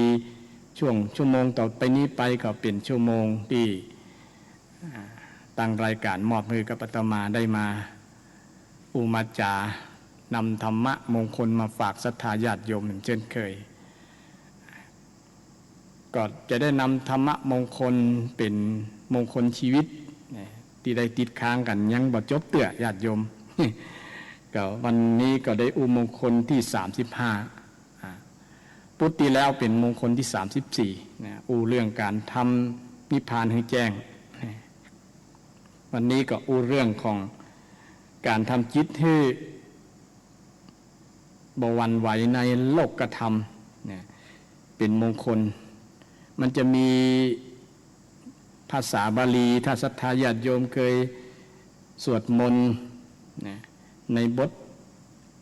มงคลสูตรนะจะมีคำว่าพุทธัสสโลกธรรมเมหิจิตตังนักกัมปติเป็นต้น จนถึงบทว่าเอตัมมังคารมุตตมังในช่วงสุดท้ายในช่วงบทท้ายนี้นะของมงคลสูตรแฮมบอกกี่มงคลก็จะหมดถึงมงคลที่38นี้เป็นมงคลที่35มงคลต่อไปกับ36 37 38นะมันก็จะต่อเนื่องกันนะเป็นมงคลที่เกี่ยวกับเรื่องจิตใจนะจิตใจที่เนี่ยจะได้ให้บอก จิตใจเนี่ยให้หวั่นไหวนะแล้วเนี่ยจะได้ให้จิตใจนี้พ้นจากกิเลสนะบ่เศร้าโศกก่อนนะอโศกังวิรชังเขมังนี่เป็นภาษาบาลีเอตัมมังคารมุตตมังอโศกังเนี่ยจะได้ให้จิตบ่เศร้าโศกมงคลที่36เนาะมงคลที่37วิรชังแปลว่าทำจิตให้ปราศจากกิเลสนะเครื่องจิตใจที่ทำให้จิตใจย้อมอยู่ในกิเลสนะแล้วก็เขมังอันสุดท้ายจิตใจที่ทำจิตใจให้เกษมปราศจากโยคะเครื่องปรุงต่างๆอันนี้เป็นมงคล38ข้อในช่วงท้ายๆของมงคลสูตรแฮมบอกกีพุทธก็จะในมงคลสูตรจบแล้วนะเกี่ยวกับมงคลชีวิตมงคลสูตรนี่คือศรัทธาญาติโยมเพราะมงคลสูตรนี้เป็นมงคลที่สามารถนำไปประยุกต์ใช้กับชีวิตของเราได้เป็นข้อปฏิบัติญาติโยมเป็นข้อปฏิบัติใจได้ทั้งพระภิกษุสามเณรฆราวาสญาติโยมบาศกบาสิกานำธรรมะที่พระเจ้าสอนในมงคลสูตรเนี่ยไปใจได้จริงๆใจได้จริงๆอย่างวันนี้ก็เช่นเดียวกันทั้งพระฆราวาสญาติโยมก็นำมงคลที่จะได้อู้วันนี้ก็คือมงคลที่35เนี่ยว่าด้วยการบ่ทำให้จิตใจเนี่ยจะได้บ่ทำให้ใจเนี่ยมันถูกโลกธรรมครอบงำจิตใจใครทำได้คนนั้นก็จะชีวิตของบุคคลนั้นก็จะเป็นชีวิตที่เป็นมงคลเป็นมงคลชีวิตชีวิตก็จะมีแต่ความดีงามความสุขความเจริญเพราะว่าได้ทำจิตให้ปราศจากบ่ให้โลกธรรมมาครอบงำจิตใจนี่ศรัทธาญาติโยมก็คงเคยคุ้นหูเหมือนกันว่าคำว่าโลกธรรมมันมีสองคำว่าโลกกับธรรม โลกกับธรรมโลกธรรมสระโอลอลิงกอไก่ทอทงรอเรือกล้ำและกับมอม้าห้องว่าอ่านว่าโลกธรรมซึ่งโลกก็คือโลกในที่นี้คือโลกมนุษย์สัตวโลกเขาเนี่ยญาติโยมเพราะว่าโลกมันมีหลายโลกตามที่ได้ศึกษามาญาติโยมมีตั้ง3โลกมีอันอย่างก็โลกคือที่อยู่โลกคือแผ่นดินนี่โลกในที่นี้หมายถึงโลกสัตวโลกคำว่าโลกธรรมเนี่ยก็คือโลกมนุษย์เนี่ยแหละโลกมนุษย์ที่ตกอยู่ในธรรมะธรรมชาติธรรมะข้อนี้ที่ถูกธรรมะในที่นี้บ่ได้หมายถึงว่าคุณงามความดีอย่างต่างๆนะญาติโยมแต่หมายถึงว่าเรื่องราวหรือว่าสิ่งที่มันมาครอบจิตใจเรื่องที่มันมาเกี่ยวข้องกับคนเนี่ยมาเกี่ยวข้องกับชีวิตของคนเนี่ยเป็นว่าโลกธรรมเรื่องราวของคนเนี่ยมันเกี่ยวข้องกับเนี่ยเรื่องที่จะได้อู้เนี่ยคือว่าโลกธรรมเนี่ยฉะนั้นธรรมแปลว่าเรื่อง แปลว่าสิ่งแปลว่าเรื่องที่เกี่ยวข้องกับ คนนะเกี่ยวข้องกับคนนะเกี่ยวข้องกับเรื่องของคนเนี่ย บนโลกใบเนี้ยนะมันมีเรื่องอยู่8 เรื่องด้วยกันจัดเป็น4 กู้นะจัดเป็น4 กู้ที่มันมีบทมีอำนาจมีอิทธิพลต่อการดำเนินชีวิตของคนนะทุกคนที่อยู่ในโลกใบเนี้ยนะมันมีอำนาจ8 เรื่อง4 กู้เนี่ยมีกู้แรกก็คือเรื่องลาภเรื่องลาภลอลิงสระอาพอสำเภาแล้วก็เสื่อมลาภก็คือเรื่องคำว่าลาภก็คือสิ่งที่คนได้มาสิ่งที่ได้มาสิ่งที่ได้มาสิ่งที่มีสิ่งที่ได้มาในเป็นห้องว่าลาภเช่นอย่างศรัทธาญาติโยมได้เงินได้ทองเนี่ยนะก็ถือว่าได้ลาภแล้วเนี่ยไปทำงานได้เงินได้ทองมาได้เข้าของเงินคำมาได้สิ่งตอบแทนมาก็ถือว่าได้ลาภได้ลาภเป็นห้องว่าได้ลาภบ่ใช่ว่าลาภขั้วลาภ แดงที่มีเลือดนั่นนะบ่ใช่ลาภอันนั้น ลาภอันนี้คือว่าสิ่งที่ได้มาเป็นน้องว่าลาภได้เงินทองแก้วแหวนแสนจริงสิ่งที่ได้มาที่เขาได้มานะตั้งแต่เกิดเนี่ยถือว่าเป็นลาภถือว่าเป็นลาภอาจจะมีมุมมองว่ามันอาจจะมีมุมมองว่าสิ่งที่ได้มาอาจจะบอกเป็นลาภก็ได้ที่เขาบอกเปิ้งใจเช่นได้สิ่งที่บอกเปิ้งใจมาเนี่ยในมุมมองนะอาจจะบอกเป็นลาภก็ได้แต่คือความหมายของเราคือมันสิ่งที่ได้มานั่นเองมันจะเป็นลาภเป็นอย่างก็แล้วแต่มันจะมีเคราะห์อย่างก็แล้วแต่ มันก็ได้มาคือในทางที่เป็นผลบวกนะครับเมื่อนั้นได้เป็นผลดีผลฝ่ายดีเป็นน้องว่าลาภนะเช่นได้โจกได้ลาภถูกรางหวยถูกรางวัลได้ทรัพย์สินเงินทองได้อย่างต่างๆหมดเนี่ยนะเป็นสิ่งที่ห้องว่าลาภได้มาแล้วก็มันมีความเกี่ยวข้องกับคนเป็นวันนี้ก็เอามีความเกี่ยวข้องกับเรื่องนี้ทั้งนั้นนะไปยักการยังงานกับเพื่อยังเพื่อเงินเพื่อทองเพื่อจะได้มาซึ่งค่าจ้างรางวัลค่าแรงนี่ไปทำมาแล้วก็ได้ก็ถือว่าเขาได้ลาภมาถ้าวันไหนไปแล้วบ่ได้ก็ถือว่าสวย เด็กเสื่อมลาภก็ถือว่าเสื่อมลาภได้เช่นแต่ก่อนนะไปล่าสัตว์ไปในป่าไปหาของป่าวันไหนไปแล้วได้ติดไม้ติดมือมันนักจนเอามาบอกแป้เนี่ยแสดงว่าวันนั้นลาบปาก เป็นของลาบปากโอ้ลาบหมานแท้ๆมันเนาะแสดงว่าวันนั้นได้ละวันไหนไปแล้วบ่ได้สักอย่างสักตัวติดมือนะตรงกันข้ามกับไปแล้วเกิดอุบัติเหตุไปย่ำน้ำพ่องไปเหยียบอันนั้นเหยียบนี่อุบัติเหตุขาได้รับบาดแผลถึงกับขาหักก็มีถึงกับเสียชีวิตจนไปพัดตกหน้าผาอย่างเป็นต้นเนาะ แทนที่จะได้กับเป็นผลเสียขาหักขาหรืออวัยวะบางสิ่งบางอย่างเนี่ยสูญเสียอวัยวะบางส่วนบางอย่างไปก็มีอันนี้ก็ถือว่าเป็นวันนั้นเป็นข่าวสวยบ่ได้เป็นวันที่โชคลาภละ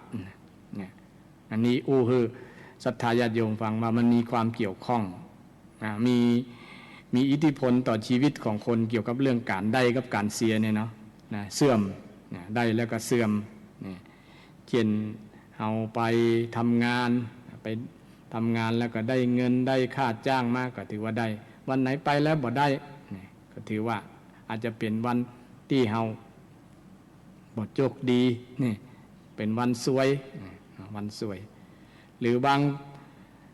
วันที่เฮาบ่ได้ไปหยังแต่ว่าเฮาได้ เสี่ยงสตางค์ใจเงินใจทองนักก็ถือว่า วันนั้นเป็นวันเสื่อมเนี่ยเสื่อมลาภวันเสื่อมลาภเช่นต้องใจสตางค์นักต้องสิ้นเปลืองนักใจกล้าอนันต์กาอนิสปะอย่างนึงเป็นต้นนะก็ถือว่าเป็นวันเสื่อมทรัพย์จะเสื่อมจากเฮาไปเฮาที่เคยทำงานทำมาหาเก็บหาเงินหาทองมาเนี่ยได้เก็บไว้เพื่อจะใช้วันหน้าวันนั้นได้เสี่ยงนักรายจ่ายนักกว่ารายได้เนี่ยก็ถือว่าเป็นวันที่ทรัพย์มันเสื่อมจากเฮาไปเสื่อมเฮาไปก็ถือว่ามันมีผลต่อสภาพจิตใจเฮาบางครั้งเราทำใจบ่ได้ยิ่งเฮาบ่ได้คาดหวังไว้นะว่าทรัพย์สินเงินทองลาภที่เฮาได้มานะมันจะเสื่อมจากเฮาไปโวยเนี่ยเฮาจะโวยก็ยิ่งทำให้มีผลต่อจิตใจเฮานักหลายบางครั้งก็ทำใจลำบากนะโอ้สั่งสมมาเป็นเวลาเมินนะกว่าจะเก็บเล็กผสมน้อย กว่าจะได้มาเนี่ยนะวันนั้นมาเสื่อมลาภทรัพย์สินเงินทองสิ้นจากมือเฮาไปเฮาบ่ได้กรรมละเงินส่วนนั้นหมดแถมเป็นหนี้เป็นสินต่างหากหมดตัวก็เป็นต้นอันนี้ก็เป็นเรื่องของความเสื่อมเสื่อมลาภวันก็มีเกือบทุกคนญาติโยมเกิดมาในโลกเนี่ยบอกว่าชนชาติใดภาษาใดนะมันก็มีความเกี่ยวข้องกับเรื่องได้กับเรื่องเสียเนี่ยเรื่องเสื่อมนี่ได้มาก็จ่ายไปสิ้นไปนะถ้ารู้ธรรมชาติแบบนี้ก็เฮาก็จะทำใจได้นะใจก็บ่หวั่นไหวบ่เป็น บ่เป็นทุกข์กับมันนะบ่เป็นทุกข์กับมันเป็นผู้ที่อยู่เหนือสิ่งเหล่านี้ทรัพย์สินเงินทองต่างๆที่เราได้ทำมาแล้วทำได้มาเก็บ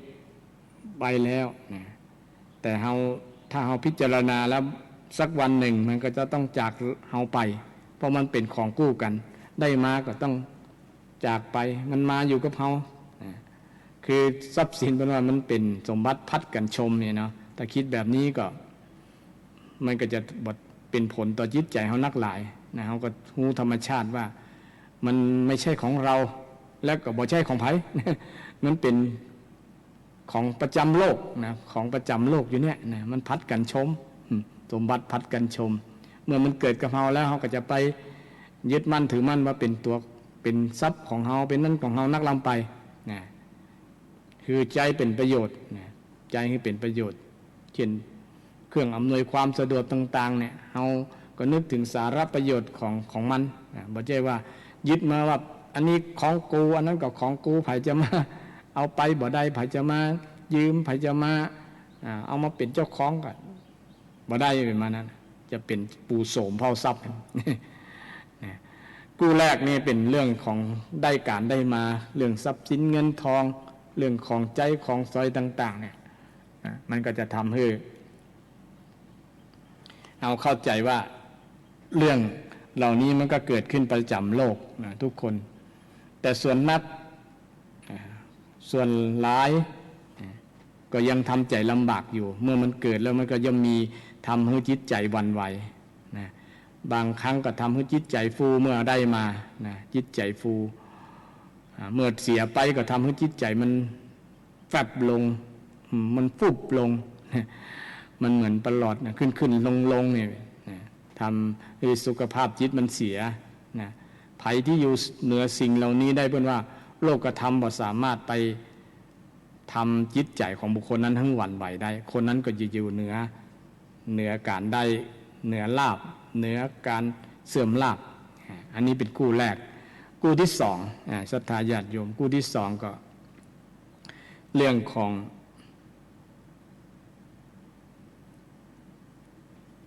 เรื่องตำแหน่งยศตำแหน่งเรื่องยศกับความเสื่อมยศยศก็คือตำแหน่งยศนี่มันมี3 ยศเนาะอิสริยยศบริวารยศและเกียรติยศ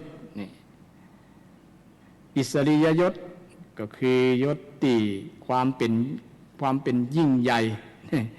คือเขาแต่งตั้งให้เป็นผู้นำ เป็นผู้มีหน้าที่ต่างๆเช่นยศตำรวจยศทหารยศอันนั้นอันนี้เป็นพลเป็นนายร้อยนายพันนายพลนี่เนาะก็เป็นยศแล้วก็จะมีตำแหน่งเนี่ยประกำกับเนี่ยดูแลอันนั้นดูแลนี้ยศยังบ่พอยังมีตำแหน่งยศถาบรรดาศักดิ์เหล่านี้เมื่อได้มาแล้วถ้าได้มาด้วยธรรมชาติคนที่บริวารยศเนี่ยสันยกย่องเนี่ยมันก็ไม่มีปัญหาแต่ถ้าได้มาด้วยบ่ถูกต้องด้วยทุจริตคอร์รัปชันยศตำแหน่งต่างๆเช่นอย่างทุกวันนี้มีข่าวเกี่ยวกับเรื่องเลือกตั้งอันนั้นเลือกตั้งอันนี้เนี่ยจะได้มียศมีตำแหน่งกันละถ้าใครเป็นรัฐบาลก็จะได้เป็นรัฐมนตรีเป็นต้นเนาะเป็นนายกรัฐมนตรีเป็นผู้ช่วยเป็นอันอย่างหลายๆอย่างมีตำแหน่งก็จะมียศมีตำแหน่งกันมันก็เกิดขึ้นกับมนุษย์คนเราทุกชาติทุกภาษาคนที่ได้อยู่ในตำแหน่งเหมือนกับขี่คอจ้างขี่คออยู่บนหลังเสือประมาณนี้บางครั้งเนี่ยถ้าหล่นลงมาตกลงมานี่ก็ถ้าเสือถ้าจ้างบดทืบก็ดีไปนี่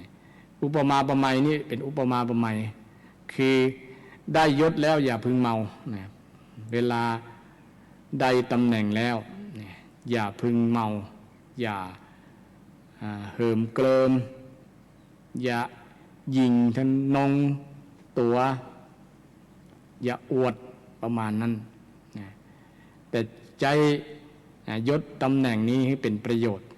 ให้เป็นประโยชน์เช่นเขาไว้วางใจว่าคุณเป็นผู้ควรที่เป็นผู้นำควรที่จะเป็นผู้นำได้ควรที่จะบริหารบ้านเมืองได้ควรที่จะทำหน้าที่นี้ได้เป็นก็ยกย่องให้เลือกมาแล้วก็ได้เป็นตำแหน่งนั้นๆทำหน้าที่นั้นๆก็ทำไปแต่วันหนึ่ง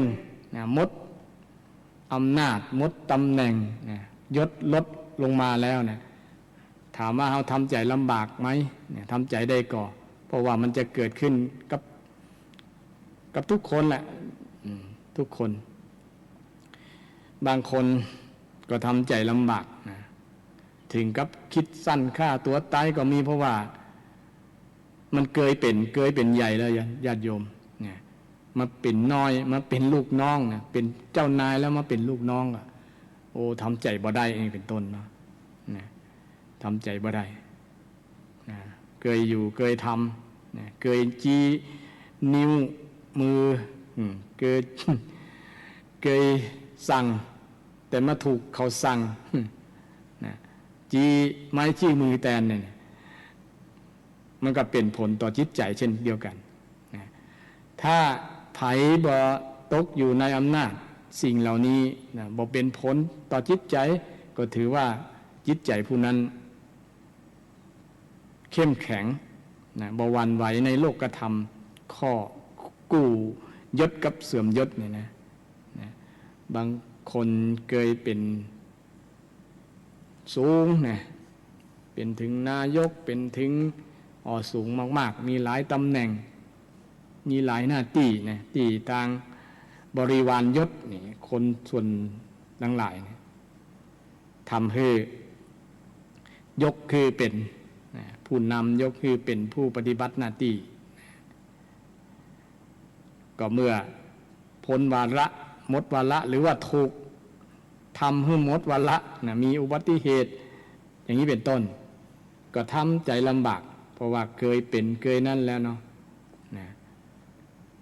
ยิ่งที่ทำให้ ยิ่งจะทำให้จิตใจบุคคลที่ได้ประสบกับสิ่งเหล่านี้คนส่วนหนึ่งคนส่วนหนึ่งก็จะทำใจลำบากบางครั้งก็เป็นคนที่ถือว่าเป็นโรคจิตไปเลยก็มีจิตวิปลาสฟั่นเฟือนไปเลยก็มีเพราะว่าทำใจบ่ได้การทำใจบ่ได้นี่แหละมันถูกโลกกระท เรื่องของโรคเรื่องการได้ยศได้ตำแหน่งการเสื่อมยศเสื่อมตำแหน่งเนี่ยมันเกิดขึ้นพร้อมที่จะเกิดขึ้นกับทุกคนนะฉะนั้นมันอยู่ที่จะทำจิตใจได้ก่อไผ่ทำใจได้คนนั้นก็ถือว่าอยู่เหนือโลกก็จะมีความเข้มแข็งจิตใจเข้มแข็งก็จะมีความสุขได้นะบ่หวั่นไหวคือจะมีเหตุเรื่องราวต่างๆที่มากระทบเรื่องความเสื่อมจากยศก็ดีเรื่องการได้ยศก็ดีก็บ่ดีใจล่ำไปบ่เสียใจล่ำไป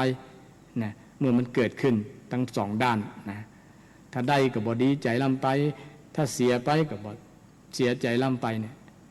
ถือว่าบุคคลนั้นบ่ถูกโลกธรรมครอบนะเรื่องนี้ก็บ่มีผลต่อจิตใจของเขาแต่ต้องผ่านการฝึกมาเนาะต้องมีคุณธรรมภูมิธรรมสูงพอสมควรที่จะทำใจนะมันบ่เกิดกับไผบ่ฮู้เนาะบางคนอย่างกรณีที่ว่ากู้แรกนี่เนาะได้กับได้เนี่ยเคยเป็นเศรษฐีเคยรวยมานะช่วงที่ยุคต้มยำกุ้งเนี่ยเนาะคนที่เคยรวยเนี่ยเป็นเศรษฐีพันล้านหมื่นล้านเนี่ยนะกับล้มละลายเป็นบุคคลล้มละลายเนี่ยนะโอ้ทำใจลำบากทีเดียวเคยเป็นเศรษฐีระดับเป็นหมื่นล้านเนี่ยแต่มาเป็นบุคคลธรรมดายิ่งหนำซ้ำเป็นบุคคลล้มละลายศาลสั่งให้เป็นบุคคลล้มละลายนะทำใจลำบากนะหรือบุคคลที่กู้ที่สองคือยศกับเสื่อมยศเนี่ยมียศมีตำแหน่งเคยเป็นผู้บังคับบัญชาเคยเป็นผู้ที่จี้ไม้จี้มือนะสั่งนั้นสั่งนี้ได้บุคคลอยู่ใต้อำนาจรู้สึกจะมีความสุขเหลือเกินที่ได้บังคับไม่ใช่บังคับนะสั่งคนให้จี้ให้คนบอกให้คนทำตามกรรมความจำนงเจตจำนงของคนคนนั้นได้แต่เมื่อเวลาผ่านไปมันก็เปลี่ยนแปลงเคยมียศมันก็เสื่อมยศเคยได้มันก็เสียอย่างเป็นต้นใครทำใจเหล่านี้ได้มันก็จะทำให้อยู่เหนือโลกเป็นว่าอยู่เหนือโลกกระทำเป็นผู้ที่อยู่เหนือโลกสิ่งเหล่านี้บ่มีผลต่อจิตต่อใจเขาก็ถือว่าบุคคลนี้เป็นคนเยี่ยมเนี่ยเป็นคนที่มีสุขภาพจิตเข้มแข็งดีมากๆทีเดียวญาติโยมไผ่ทำได้พระเจ้าก็จี้หันว่าไผ่ทำจิตใจให้บหวั่นไหวเหมือนกับมีอุปมาประไมยเนี่ยมีพายุนี่พัดสิ่งที่มันต้านต่อพายุบ่ได้มันกับไปโดยพายุนะ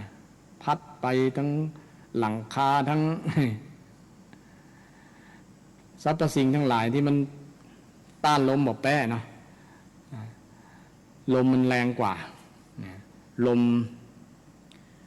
แต่มีสิ่งหนึ่งที่มันต้านได้ก็คือมันมีฐานที่แข็งแรงเช่นใบหินก้อนหินเนี่ยเนาะมันบ่ไหวถึงแม้จะมีลมทอร์นาโดอย่างพัดไปคือมันนั่น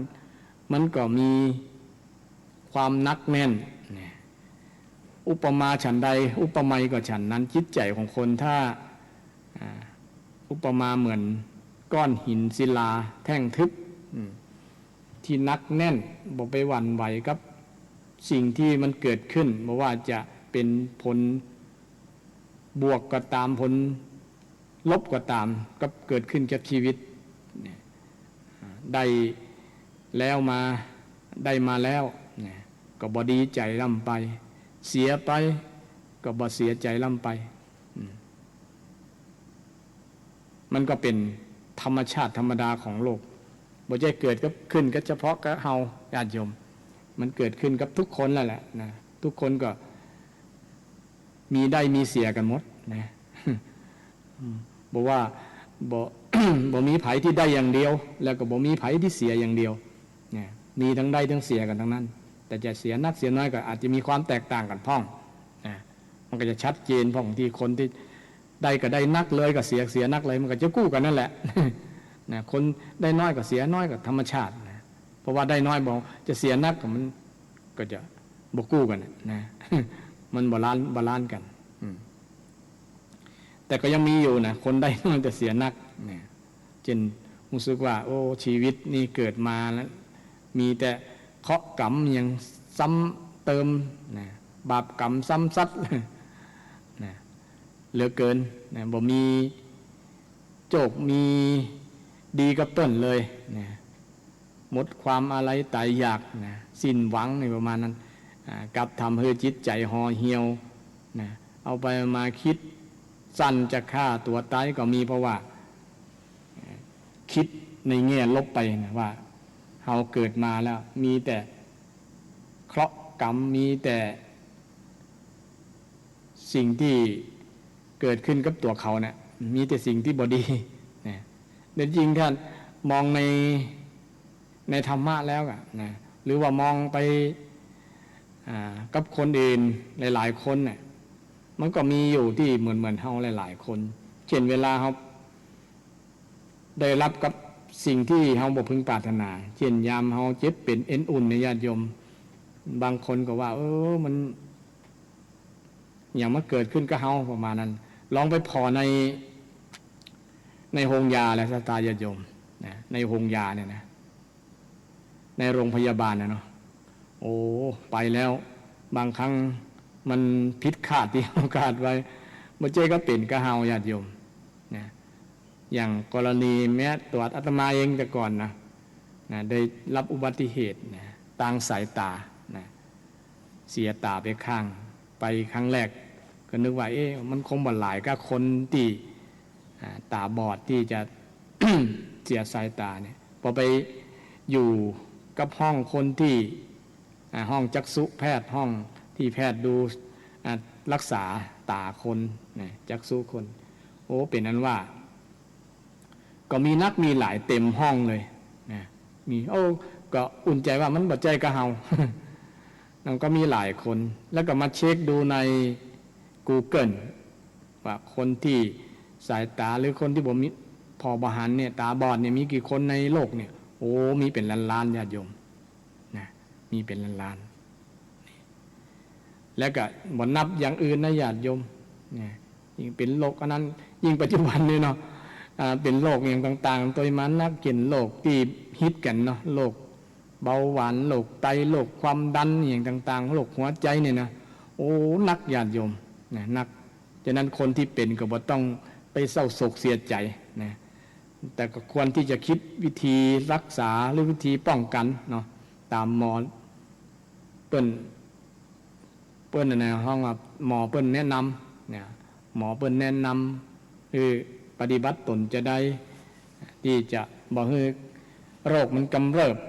หรือให้มันหายจากโรคไปบางครั้งอยู่พฤติกรรมของตัวเฮาเองเฮาก็ทำตัวเฮาเองแล้วทำให้เกิดโรคเกิดภัยเนี่ยมันก็ย่อมเกิดขึ้นเฮาก็ได้สิ่งที่นี่มาทีนี้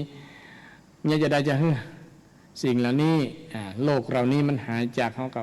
อยู่ที่พฤติกรรมของเฮาเช่นเดียวกันบางอย่างนะถ้าเฮาบอกแก้ไขพฤติกรรมมันก็จะทำให้เฮาต้องยอมรับความเป็นจริงยอมรับผลที่มันจะเกิดขึ้นเพราะว่าเฮาบ่ทำตามกรรมของหมอแล้วหรอคำของแพทย์ที่เป็นแนะนำเราก็ต้องยอมรับฉะนั้นเกี่ยวกับเรื่องเคราะห์ร้ายต่างๆอุปสรรคต่างๆอุบัติเหตุบางครั้งเนี่ยเฮาอาจจะคิดว่าเป็นเฉพาะเฮาเกิดขึ้นเฉพาะเฮานั่นที่จริงมันเกิดทั่วโลกญาติโยมเกิดทั่วโลกแล้วก็พร้อมที่จะเกิดกับคนทุกๆคนถ้าตั้งอยู่ในความประมาทพระพุทธเจ้าได้สอนฉะนั้นก็อยู่ที่การกระทำของเฮาพฤติกรรมของเฮาจะได้ให้มันสิ่งเหล่านี้บอกให้มันเกิดขึ้นกับเฮานักแต่ถ้าเกิดขึ้นแล้วบอกควรที่จะทำให้จิตใจเฮามันห่อเหี่ยวไปหวั่นไหวกับมันนักลำไปเพราะว่า บ่ใจเกิดขึ้นเฉพาะเฮาคนอื่นก็เกิดจะได้อุ่นใจจะได้สบายใจหน่อยนะเพราะว่ามันเป็นสิ่งที่มันเกิดกับคนอยู่แล้วเนี่ยสิ่งที่ได้กับสิ่งที่เสียเนี่ยนะมันเกิดขึ้นกับคนอยู่แล้วทุกคนนั่นแหละเป็นเรื่องของโลกเป็นโลกธรรมเนี่ยภาษาพาน้องโลกธรรมเรื่องที่เกิดขึ้นกับคนเนี่ยกับโลกเนี่ยเกิดขึ้นอยู่แล้วแต่เรามีท่าทีจะได้มันเมื่อมันเกิดขึ้นแล้วนะบอกให้มันมีผลกับจิตใจเราเราบ่หวั่นไหวในโลกธรรมที่พระเจ้าตรัสว่าถ้าไปหวั่นไหวมันก็จะบ่เป็นมงคลกับชีวิตไงนะก็เลยแนะนำวิธีบอกให้มันใจนี่บ่ให้หวั่นไหวก็มองหันสภาพความเป็นจริงว่ามันก็เกิดขึ้นกับทุกเพศทุกคนทุกวัยทุกชาติศาสนาเนี่ยการได้ลาภความเสื่อมลาภเนี่ยก็มีกันทุกคนทั่วโลกแล้วก็เกี่ยวกับเรื่องยศเรื่องตำแหน่งเสื่อมยศเสื่อมตำแหน่งก็เกิดขึ้นกับทุกคนทุกชาติทุกภาษาเช่นเดียวกันก็คิดและเคาะอย่างต่างๆที่มันเกิดขึ้นแบบเฮาคิดว่ามันบ่น่าเกิดกับเฮามันก็เกิดขึ้นกับเกือบทุกคนนั่นแหละทุกคนเลยทีเดียวแหละอาจจะเกิดขึ้นในช่วงแต่ละช่วงอายุมันบัดเหมือนกันบางคนก็เกิดขึ้นในช่วงที่อายุยังน้อยอยู่บางคนก็แก่ตัวมาแล้วถึงมีเคราะห์มันก็มีกับทุกคนมีทุกคนนั่นแหละญาติโยมฉะนั้น บ่ต้องไปนักอกนักใจบ่ต้องไปน้อยใจว่ามันเกิดเฉพาะเฮาคนอื่นบ่เกิดบางคนก็เกิดเหมือนกันแต่ว่ามันเกิดคนละเรื่องมันก็เหมือนกันนะเกิดคนละเรื่องนะมันก็ได้รับคือก็ได้รับเรื่องโลกธรรมเหมือนกันเหมือนกันสรุปแล้วก็เกิดโลกธรรมเหมือนกันบ่มีไผที่พ้นจากเรื่องเหล่านี้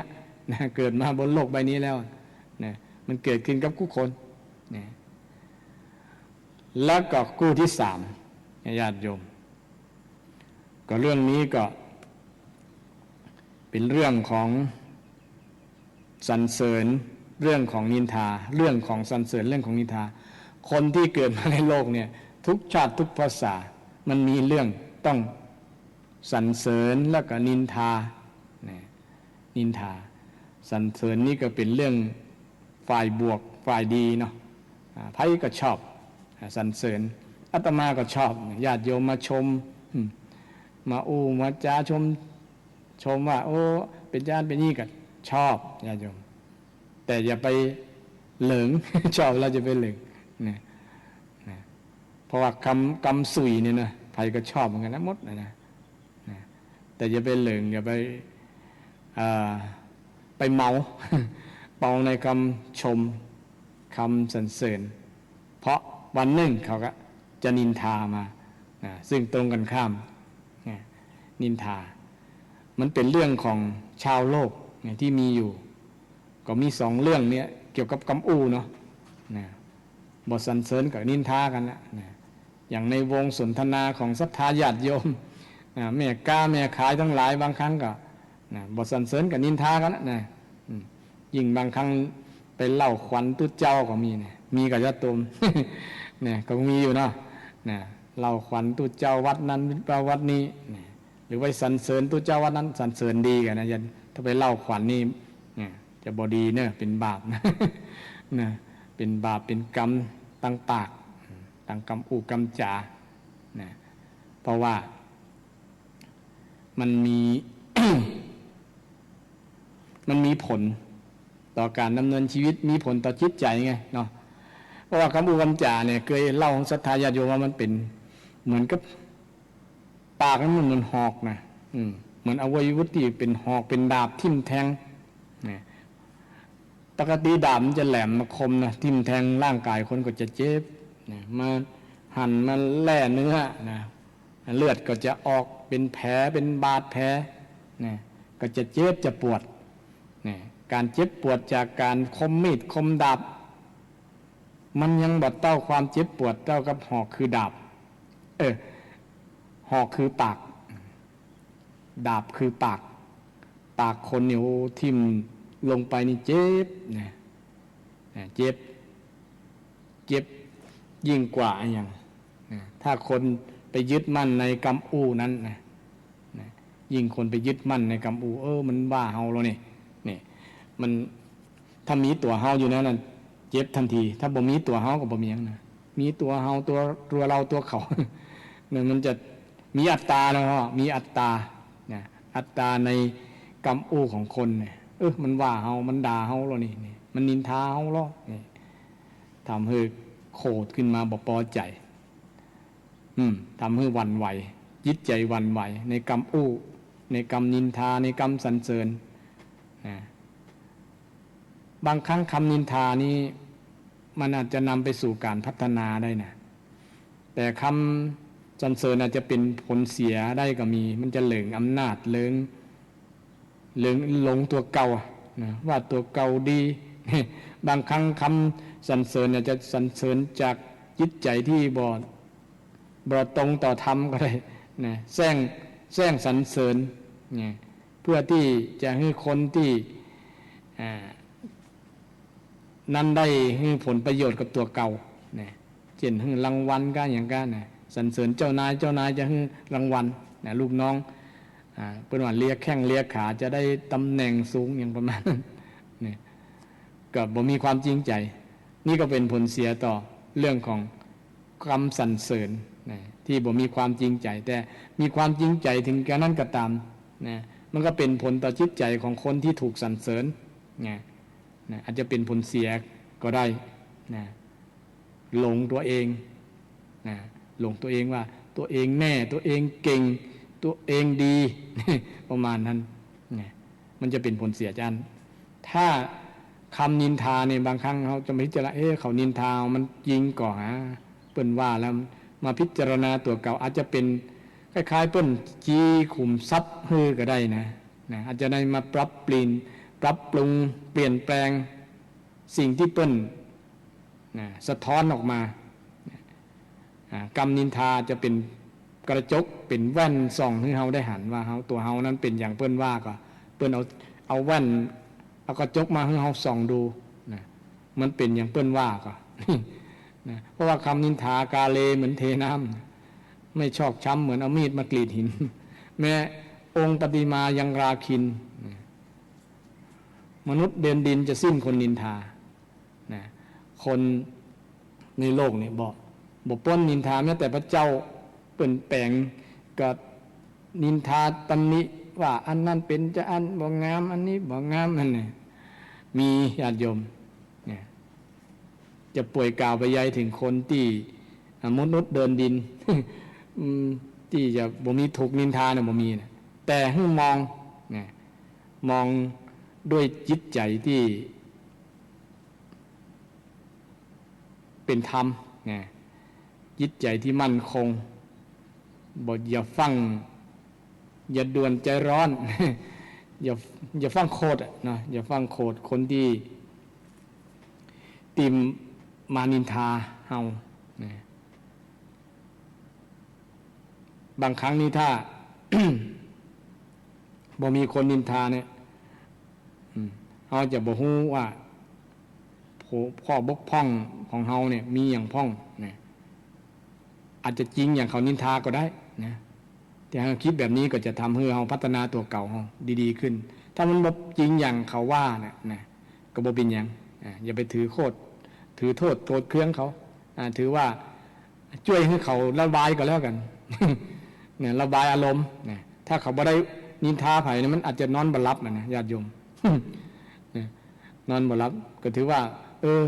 ถ้าเขาได้นินทาเราแล้วเขานอนหลับก็ถือว่าเขาช่วยเขา ระบายเนี่ยเขาจะเครียดก็ได้เนาะมองในแง่ดีแบบนี้ก็ดี จะบ่ได้ไปโกรธเปิ้นนะว่าไปเถอะเฮาบ่เป็นอย่างเขาว่าก็บ่เป็นหยังเนี่ยบ่เดือดร้อนนะแต่คนที่ว่าไปนินทาเปิ้นนะญาติโยมนะนินทาเปิ้นอันก็ต้องพิจารณาตัวเก่าเหมือนกันนะบ่ใช่ว่ามีอคติมีความมุ่งร้ายนินทาเพื่อจะ พื่อจะหาช่องที่จะทำลายชื่อเสียง เพราะด้วยอำนาจของความอิจฉาตาร้อนอย่างประมาณนั้นนะเช่นกรณีการแข่งขันกันเนี่ยเรื่องการบ้านการเมืองเนี่ยเนาะหาเรื่องหาเล่านินทาใส่หาเรื่องใส่กันเนี่ยเป็นต้นทำให้ฝ่ายตรงกันข้ามเสียชื่อเสียงถูกมองในภาพที่บดีงามนะเป็นสิ่งที่ทำให้เกิดความเรื่องความทะเลาะวิวาทบาดหมางกันได้ก็เป็นเรื่องเป็นราวแต่ที่สำคัญเนี่ยเราจะได้ทำจิตใจจะได้เกิด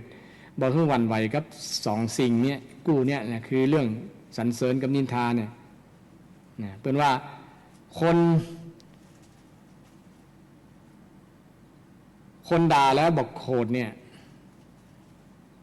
ถือว่าทำยากแล้วนะแต่ว่าคนชมแล้ว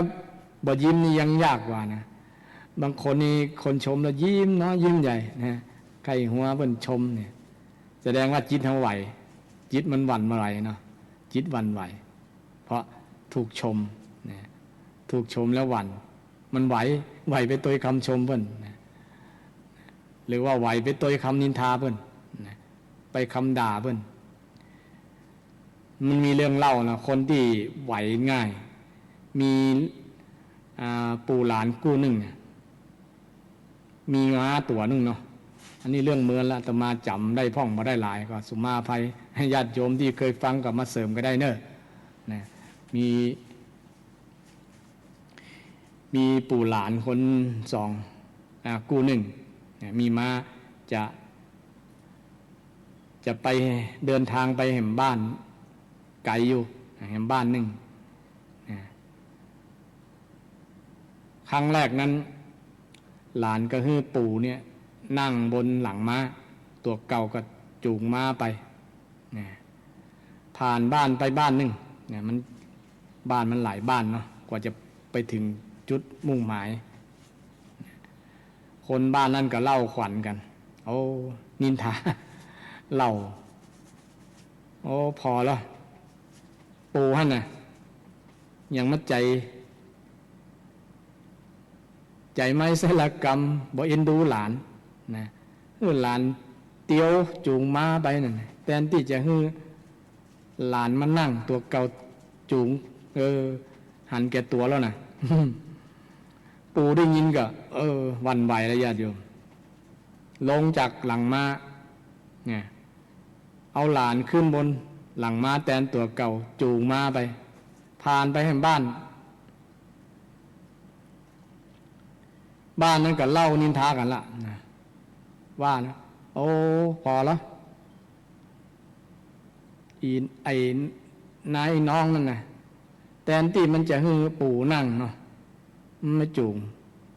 มันบอกฮู้กุนเหรอคือปู่ก็เท่าแล้วนะแทนที่จะให้เปิ้นสบายนะไปให้เปิ้นจูงตัวเก่าสบายนั่งบนหลังมาแทนที่จะเอ็นดูปู่เนี่ยไอ้นี่บอกฮู้เรื่อง เกิดความเดือดร้อนละนะวันไหวแฮมละนะปู่ก็วันไหว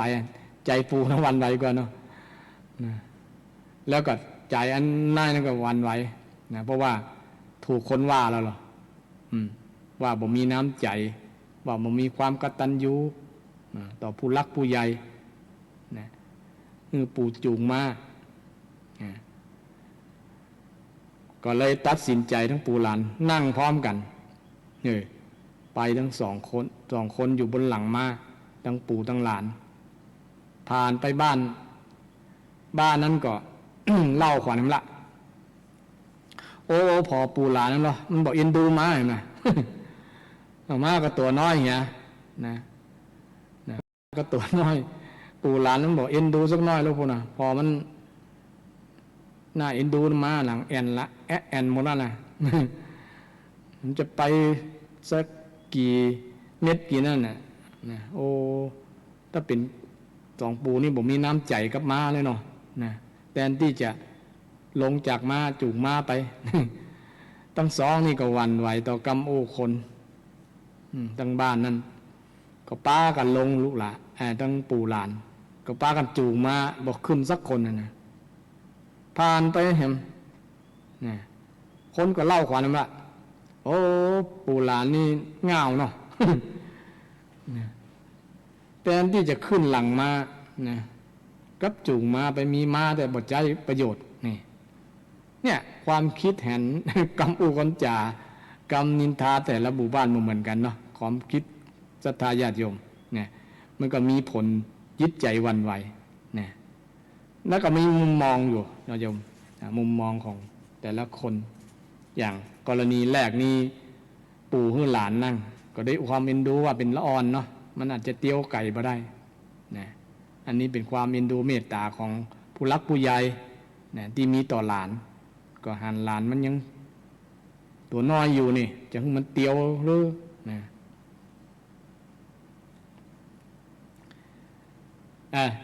ทีแรกเรื่องของปู่นั่งก่อนเนาะ ปู่นั่งก่อนเป็นเรื่องของความกตัญญูหลานนี่มีความกตัญญูต่อปู่ว่าปู่เนี่ยเป็นคนที่มีพระคุณได้เลี้ยงดูมาก็ควรที่จะนั่งสบายบนหลังม้ามีมุมมองของหลานทีนี้มาบ้านผ่านบ้านนึงก็เป็นมุมมองของปู่นะก็อินดูอินดูหลานนี่หลานนั่งคือจะเปลี่ยนกันนะเนาะเปลี่ยนกันเป็นความเมตตาของปู่คือหลานนั่งเมื่อผ่านไปบ้านก็ถูกคำนินทากาเลคำเล่าหวั่นไหวต่อกรรมอู้ก็เลยจำเป็นต้องเปลี่ยนแผนมานั่งทั้งสองคนในกรณีนั่งสองคนนี้ก็เรื่องของความเมตตาในสัตว์ผู้เป็นร่วมเกิดแก่เจ็บตายในโลกก็คือมาตัวน้อยๆเนาะที่มารับน้ำหนักทั้งสองคนแทนที่มนุษย์จะเอ็นดูมีเมตตาต่อสัตว์เป็นการจะทรมานสัตว์ประมาณนั้นเนี่ยก็มีมุมมองแบบนี้เนี่ยมุมมองของชาวบ้านเนี่ยแต่ละหมู่บ้านไม่เหมือนกันเนี่ยและบ้านสุดท้ายที่มีมุมมองที่ทั้งสองคนก็บอกขึ้นสักคนเตียวไปแล้วก็จูงสัตว์จูงม้าไปเนี่ยเป็นมุมมองว่าอันนี้บ่ใจประโยชน์กับสัตว์ที่เลี้ยงมาเนี่ยแทนที่จะขึ้นมาแต่บ่ขึ้นสักคนเตียวไปนี่คำอู้ของคนนี้มันมีผลต่อจิตต่อใจญาติโยมเนี่ยต่อจิตต่อใจคนทั้งนั้นคนที่มีวาทศิลป์ในกรรมอู้กรรมจานี้สามารถจะอู้คนได้หัวเราะได้